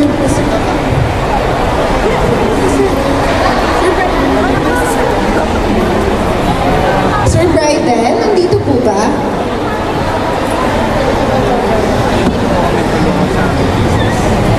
Ay, ayan. Sorry. Mabilisan lang to. No? Ito na yung chance ng mga bata to ask you questions. Mr. Ryan na lang. Okay, so dito sa students natin, sino po ang may question for our panel? Wala. Gusto nyo lang umuwi. Siguro ano na lang, no? Ako na lang ako mag-throw ng question. Para mabilisan, one question each. Start tayo with DOST, no?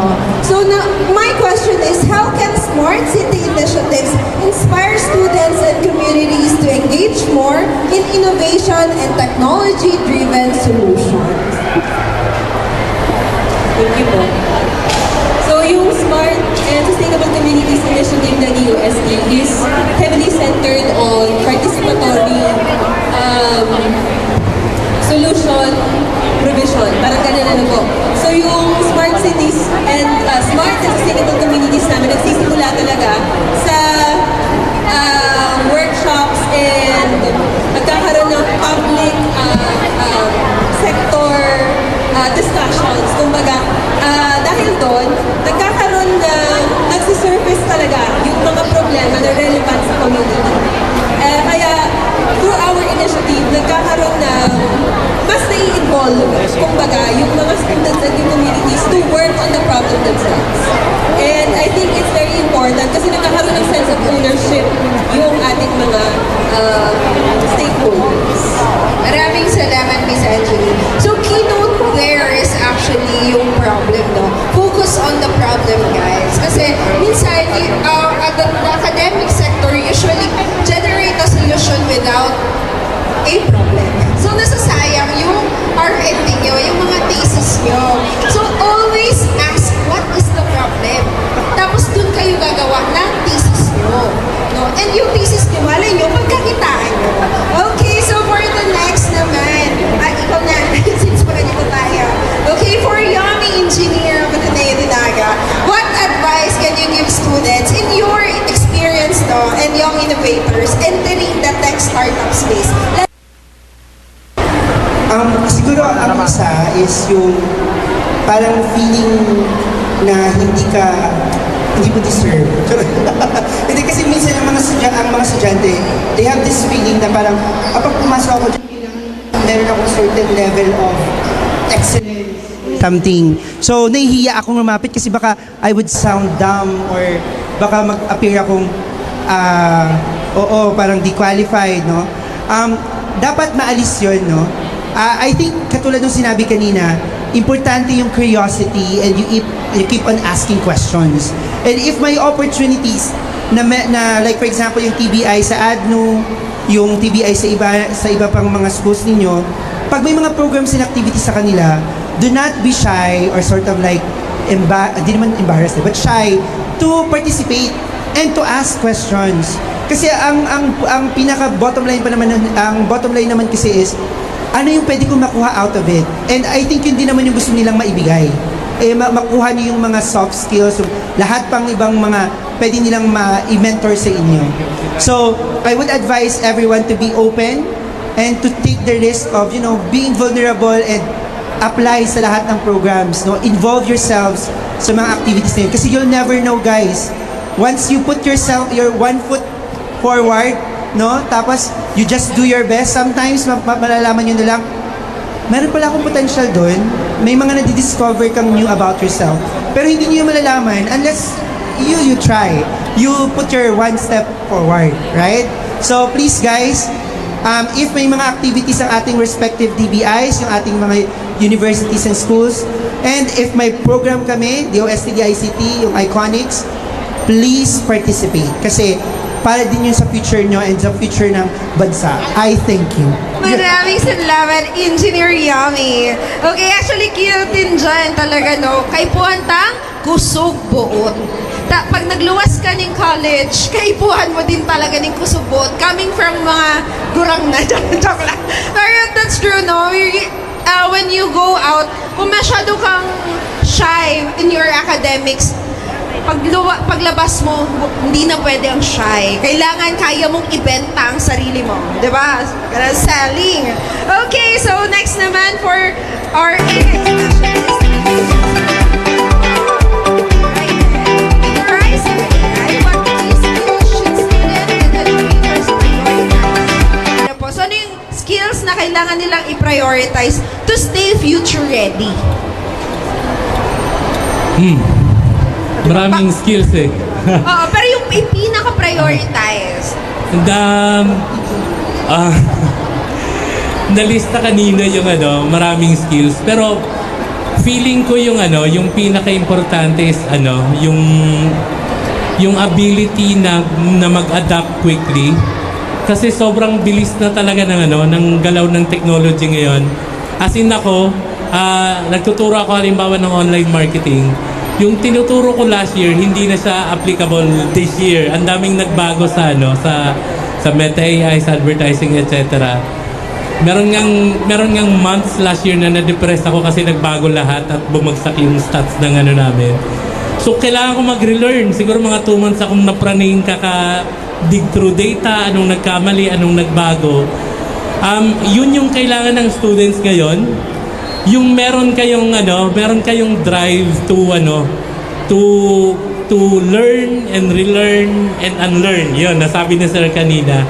Hanggat meron kayo ng ganon, makaka-adapt kayo sa fast-changing na pace ng mundo. In fact, si Albert Einstein yata yung nagsabi nun, na evolution is not the survival of the fittest, but the ability to adapt to change. Thank Maraming salamat po for that $1 million answer. Very true, no? Kasi nasa AI field tayo, we tend to actually rely sa AI. And learning itself, sabi nga, do not rely sa AI. Dapat naging assistant mo lang si AI. Ano po? Kasi mahirap, kayo din yung lugi. Pag labas nyo, wala, what if mag-blackout? Charis, joke lang. Pero I mean, you'll never know in this world. Pero again, it's your use AI effectively and efficiently.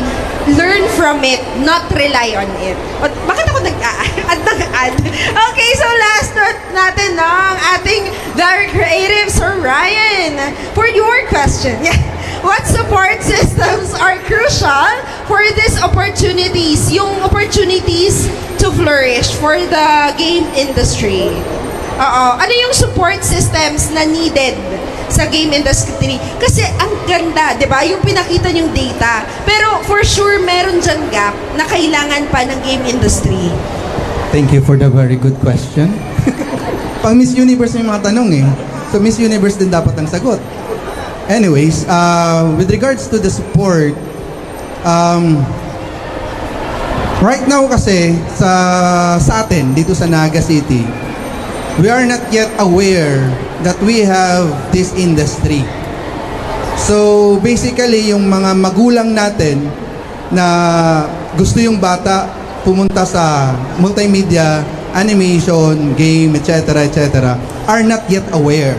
So traditional pa yung mga parents natin, but we do have this new technology that is actually, hindi na siya new eh, matagal na siya. Pero delay lang kasi ang Philippines pagdating sa mga bagay-bagay. But in terms of that, unang-una yung support ng government to give information na meron palang ganitong industry dito sa Naga.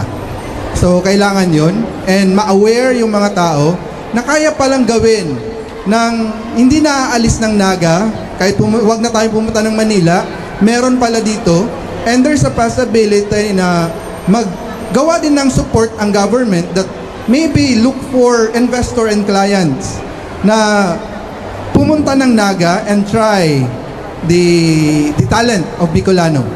So that is a support that we can have also. Second support is, medyo napansin ko kasi ito pagdating sa education area. Yes, we do have na Ateneo, we do have BISCAS for multimedia and animation and game design development. But still, there are gaps in terms of product produced ng mga estudyante. Because we encounter that in reality, sometimes yung magi-intern sa amin from BISCAS or from Ateneo, they don't know what is we are doing in the studio. So I don't know where is the gap coming from. Pero we encountered that gap already. So ang nangyayari, instead, even in reality, yung mag-hire ka ng new artist, sometimes you need to train the artist pa or the animator pa. Okay? Just to level up dun sa skills needed and standard needed in the industry. So I think there's still a gap with regards to education na pwede natin ma-feel. Okay? And I think ma-feel naman siya. And may way naman para magawa yun. Okay? So, yun yung mga nakikita kong gap so far. In terms of facilities and equipment dito sa Naga, na-experience pa natin yung mga brownouts. And isa rin kasi yung factors if you are working or you have a technology-based business. Okay? That's another gap. Kasi siyempre, halimbawa, nagre-render ka ng 3D, tapos biglang mawawala ng kuryente, okay? Sama sa loob yun. Okay? Kasi in the morning, pagising mo, akala tapos ka na, yung pala hindi. So, ulit ka ng render. So, isa yun sa another considerations. And, nag-i-evolve naman ng Naga City. And so far, it's already there. Okay? So, but still, we have those gap na kailangan natin ma-fill dito. Okay? Another thing, siguro, ang dami, no? Siguro, pagdating sa transportation, ang layo pa kasi ng Legazpi pag sa airport, di ba? Kung merong Naga City Airport, mas maganda sana, di ba? So anyways, yun yung mga nakikita kong gap pagdating dito. Pero ang pinakamalaking gap talaga is yung awareness ng Naga na mga residents dito na hindi pa aware na meron palang industry na pwedeng mag-grow, pwedeng mag-thrive dito sa Naga City. That is animation and game development and design. Actually, kanina, yung sinabi ni Sir Brian na yung mga evolutions. Right now, yung mga VR, kayang gawin din dito sa Naga. We have technology-based people, we have artists. Actually, meron kaming project na ginagawa, pero in partnership with Manila Studio. We create this VR simulations ng mga seafarer. Nagsasimulate sila kung paano gamitin yung machine, paano gamitin yung equipment, pag nagkaroon ng error, ano yung troubleshooting, that they don't need to go to the ship itself. So, VR siya. Yung project namin is we do the 3D models. Okay? Right now, we do the 3D models, pero sila yung gumagawa sa Unreal Engine. Okay? So, what if kaya natin gawin yan dito? Meron naman tayong mga Unreal programmers, di ba? Okay, mga programmers dyan, pwede kayo matuto ng Unreal. So, we can do a simulation na based dito sa Naga City. Like sa DUST, pwede tayong gumawa ng simulation. Yung traffic, grabe ang traffic dito, maybe we can do a simulation of the traffic, di ba? Para mabilis naman yung daloy. So, yan yung nakikita kong gap. Thank you. Okay, maraming salamat, Sir Sir Ryan, actually wala na akong masabi. Well said. Very comprehensive. Actually, yun nga, lahat yun, copy-paste, very true. Pero ang one thing lang na very good talaga, which is yung number one yung hanggap, sir, no? Yung awareness. Kaya sobrang happy kami na dito sa Future Tech, di ba, naibida ang gawang Naga City. Diba? And at the same time, naka-livestream tayo. So, pakishare po nung livestream, no? Sa IMJ Interactive and also IMJ News. Okay, so, last call. Meron bang question arising from... Ay, meron. Yan, love it.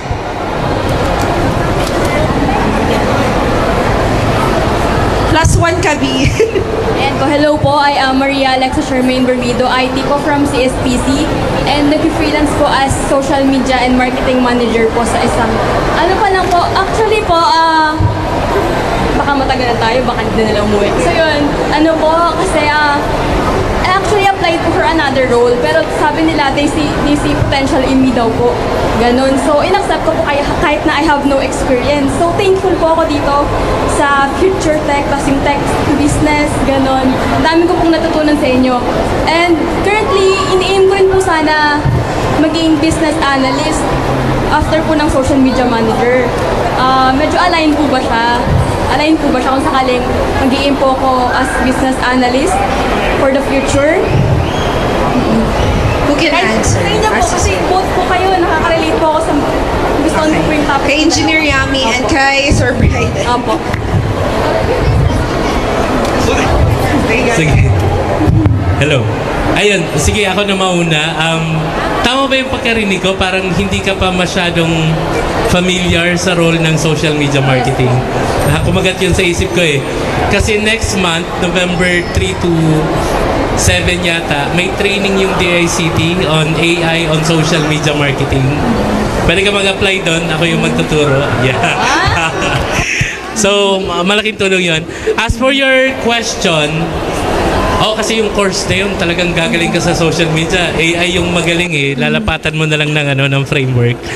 As for the business analyst, I think very natural na ilapat sa social media marketing.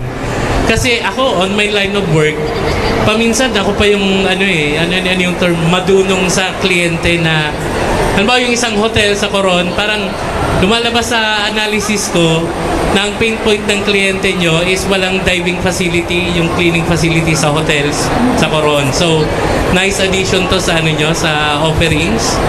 So, kailangan mo i-consider to. So, in that sense, hindi na ako marketer, kundi nag-analyze ako ng data, naggawa ako ng recommendation, mas nagiging valuable ka para sa kliyente mo kung may ganun kang aspect sa knowledge mo. Yeah. Nasagot na ni Sir. Pero siguro to add na lang, kahit sino siguro, even if you are coming from a different background, tapos mag-shift ka, totally different. Ito nga, medyo malapit pa eh. Social media marketing to business analyst kasi medyo kahit pa paano magagamit mo yung skill set mo doon sa change ng role mo. Pero ang iba, actually marami akong kilala na totally iba yung graduate, iba yung ginagawa, right? So, I think nandun na, computer engineer, tapos mining engineer, electronics engineer. But yeah, I think nandun yung aspeto na if you are really passionate about it, and then you are open to, yun nga, yung mga sinabi natin na you're highly adaptable, you can learn and relearn, all of those stuff, kaya mo yan. And I don't think you will have any problems as long as you want it. So, yung ibang mga tech advice na sabi na kasi ni Sir. So, go lang. Kaya mo yan. Yan po. Thank you so much po na highlight po. Meron pa po. Meron po. Thank you so much po na na-highlight po dito yung pag-discuss po ng pag-enhance ng soft skills. Which is currently po kasi sa mga IT, di ba po, medyo kulang kadalasan sa mga IT ng ganon. Naranasan ko po siya kasi before po, naging project head po ako ng capstone namin. And project head, documentation lead and presenter. So, ayun po.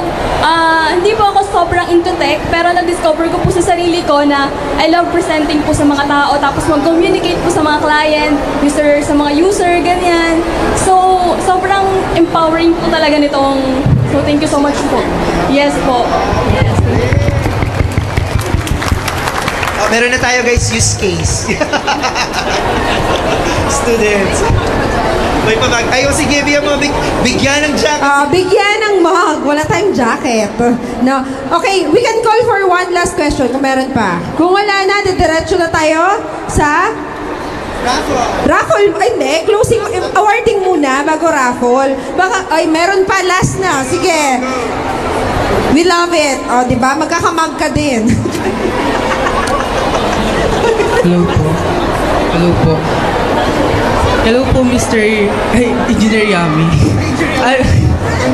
I have a question lang po. I'm Jimal po from Ateneo and I am taking BS Entrepreneurship.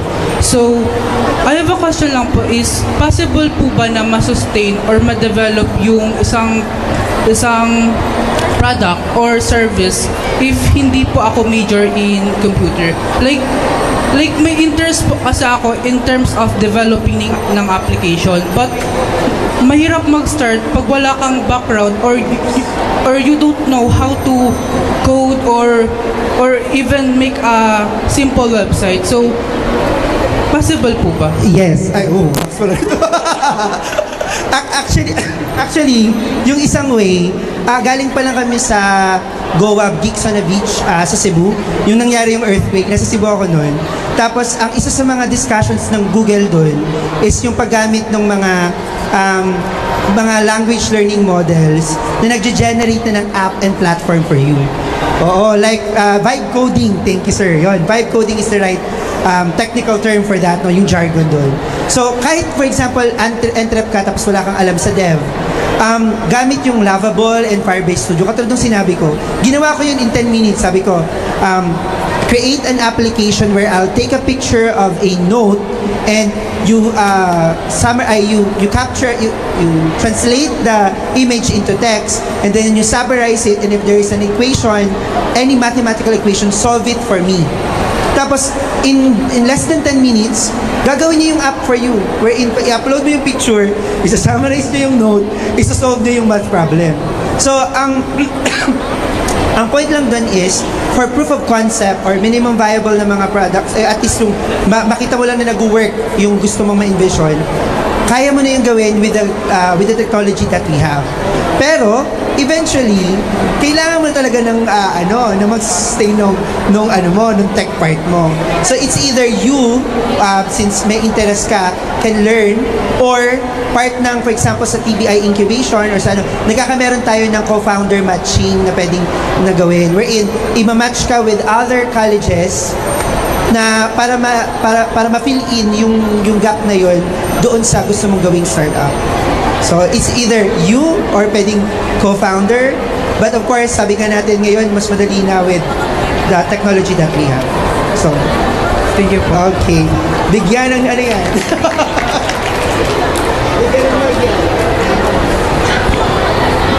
Maraming salamat, no? I-add ko din, aside from those website, you can use V0 Dev and also Figma Make.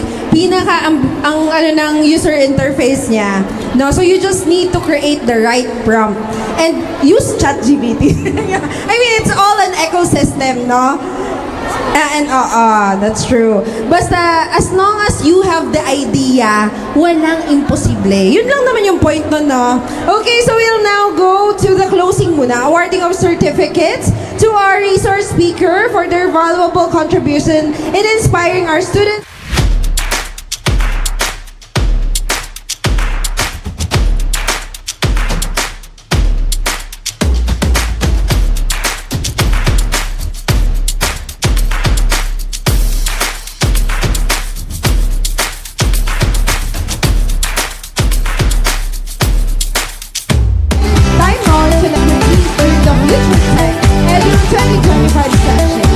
Congress on Technology, Business and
wala lang tao in between. So once kung ano yung recorded sa system, yun na yung isi-send namin later.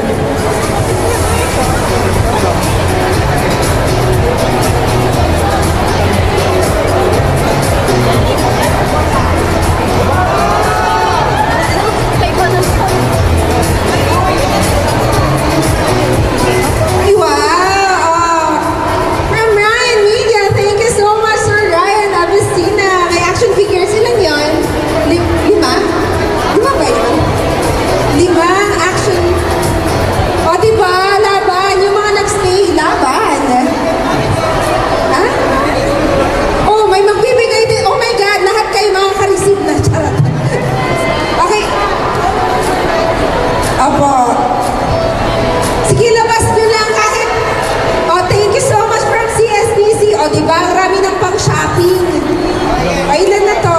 Hindi ko na alam kung ilan. Sige, magpapaikot lang kami hanggang kaya pa. O, sino ang magde-decide na ibibigay?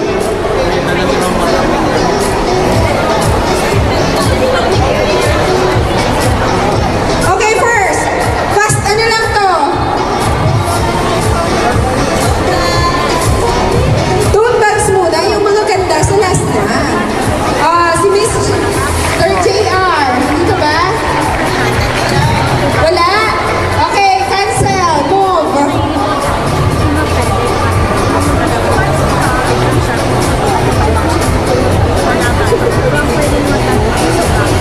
Miss Queen! Queen, may pa-tote bag ka. Picture tech, ayan.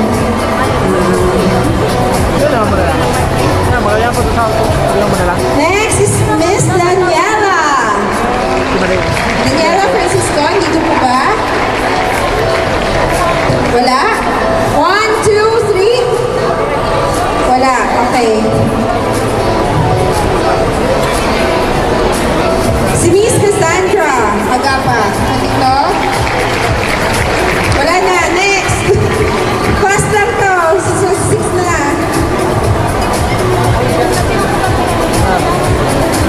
Miss Rosemary. Wala. Meron pa pong natira. Kaya, Miss Vina Camacho. Wala din.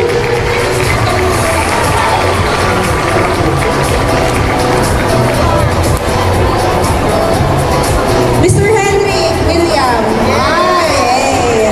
Okay, next.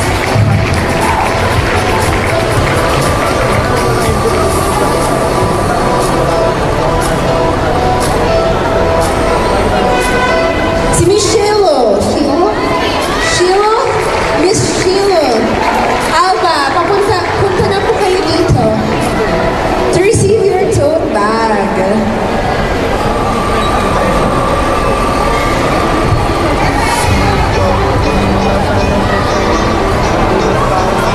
We have Miss Micaela Nuegas. Miss Micaela, are you there? Wala? Okay. Next.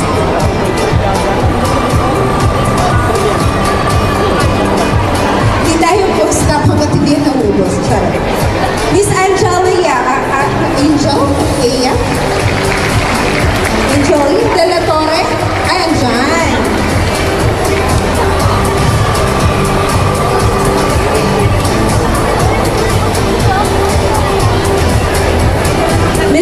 Mr.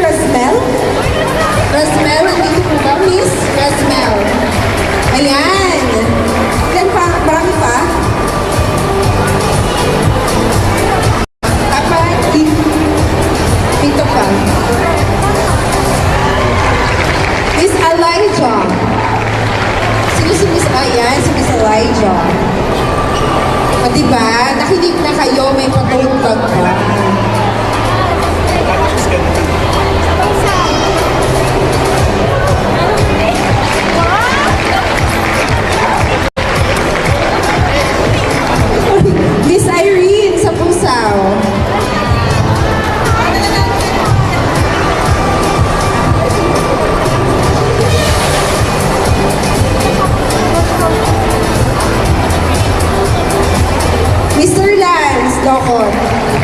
Dito, representative. Bawal yun. Malis na siya eh. Lugi siya.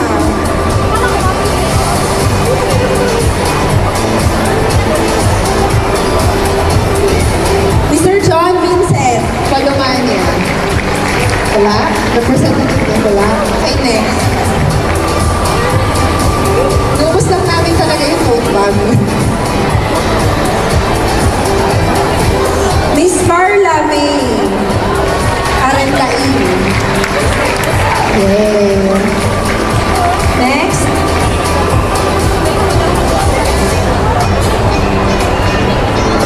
Mr. Joshua Notado. Dito po ba? Wala? Mr. Joshua Notado, wala. Okay.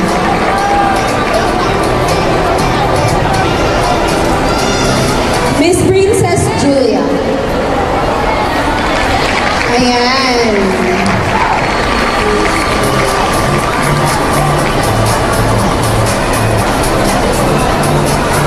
Mr. Neil David. Sino si Mr. Neil? Wala. Wala.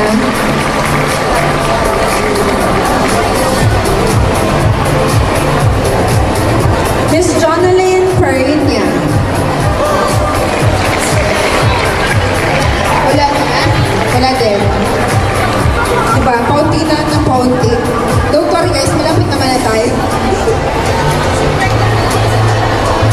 Miss Alamco, Nicole. Opo.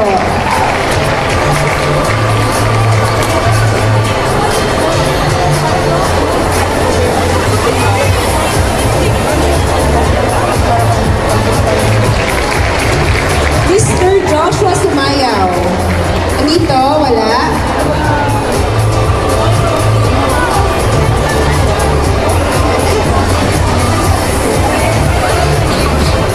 Miss Vina Camasito.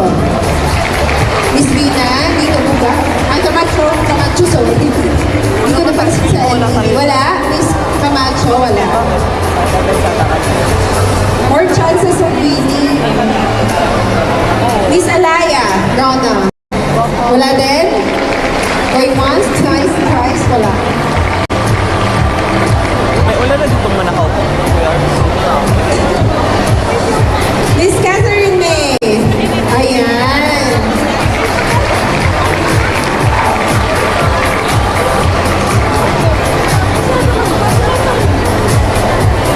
Miss Anjanette. Dito? Diba? Wala? Okay. Oh, notebook na! Notebook! Oh.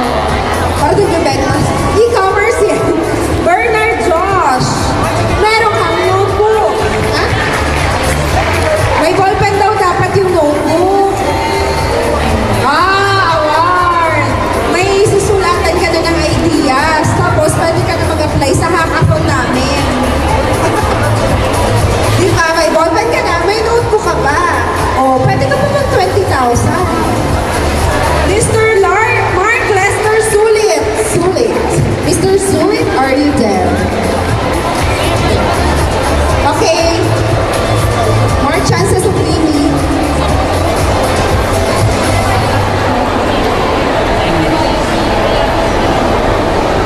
Mr. Ulysses. Wala rin. Wala. Next.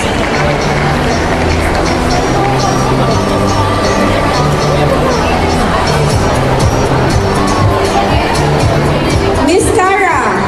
Andito? Andito ba? Miss Cara Vergara. Andito ba? Ay, ayan.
Hello.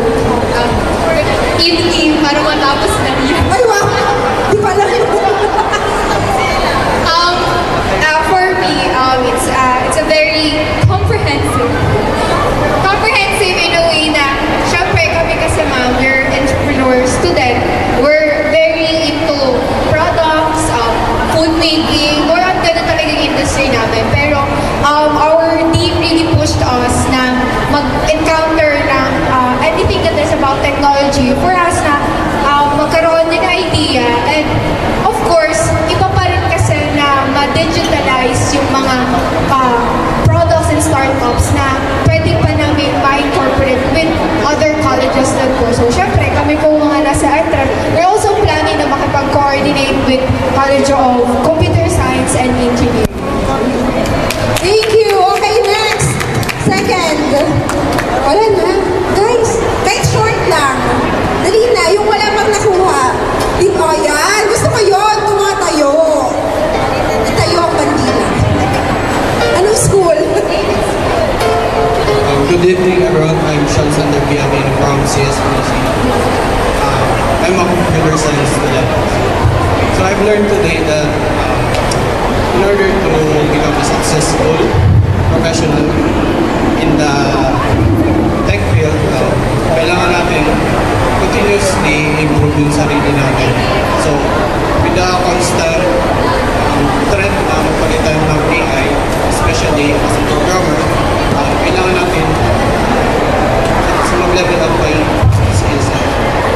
Ay, maraming salamat. O, tinayo ang bandila ng CSPC. Okay, next na kami magtatayo pa ng bandila ng ibang school. Ang gusto ko yun. Very energy. Next ka na, be.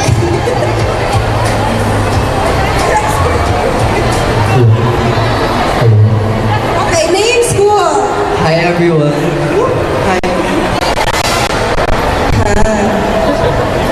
Hello everyone, good evening. My name is Josh from Ateneo de Naga University. To correct my colleague, it's not entrep, it's entrepreneurship. Wow! Ay, ganyan. Sabi ni Dean kaya Samoya, it's entrepreneurship, not entrepreneurship. Anyway, so, sharing ko lang siguro, dun sa nag-stuck sa akin yung sabi ni Sir na parang i-embrace yung change because I think na in this type of in this sa generation natin ngayon, we have to embrace change because if we stay stagnant, parang in a sense for me, parang hindi kayo makuunlad. So we need to keep up with the trends and we need to embrace change just like what Sir have said. Thank you. Okay, maraming salamat. Naitaliyo na ang bandila ng Ateneo de Naga. Meron pang natakte. Okay, NCF naman. Hello po, so I am Catherine Macy de Los Santos, a human resource management student from NCF. And I actually have a startup called Lifeline Alert. So these discussions really helped me to understand that I should learn how to use technology in a proper way, especially that my startup will be aligned with AI, and that I also get some information that could really help what Lifeline Alert would be possible in the future. That's all.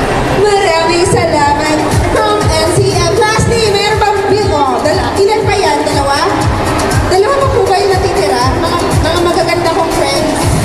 Wala sa mga. Isa na lang. Okay, nag-stand up na din from... Yan, isa na lang. At dalawa pa, okay. Isa dito, isa doon. Okay, pinaka na dito para matapos tayo kagad. Sige, siya muna. Name and school. So, good afternoon everyone. I'm J.K. Alreta from Camarines Sur Polytechnic Colleges or CSPC. So, my key takeaways po is yung sinasabi po kanina ng speaker na you need commitment talaga in everything you do.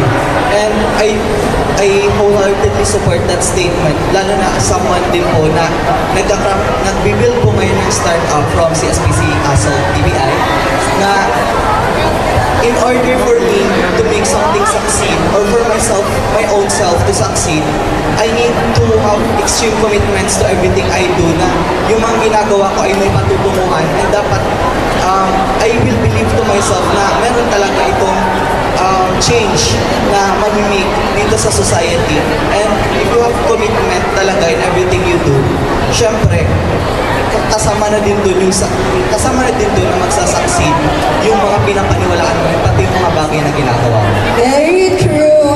Ang word doon is commitment. Sa mundong, hindi na ako tutuloy. Mahirap na ang commitment. Pero true, no? Commitment talaga yan. Tiyaga at tiyaga at tiyaga. Okay, last naman. Para itayo ang bandila. CSPC pa rin ba yan? No? Very proud ang mother niyo. Hello po, I'm Hermin Palacios po. From CSPC, incubator po ng CSPC. Wow! So, very short lang naman po. And I'm computer science po. And my wording po, papalitan in the future. But for you na hindi mapalitan, you need to adapt po. And for you to adapt, you need to learn and unlearn po.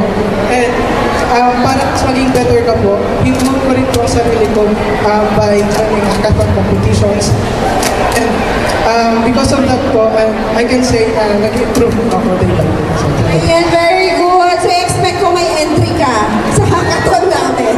Hahanapin ko ang pangalan mo. Ayan, so that wraps up today's Future Tech Edus learning sessions. And tomorrow naman, magkakaroon tayo ng Future Tech Biz, now focusing on business innovation. So, once again, thank you to our speakers, exhibitors, partner agencies, schools, and students who joined us in exploring how technology continues to reshape education and open doors for innovation. I'm Virginia Bullion. It's been an honor to host today's program. Maraming salamat and mag-ingat kayo, guys. Itayo lagi ang bandila ng inyong school.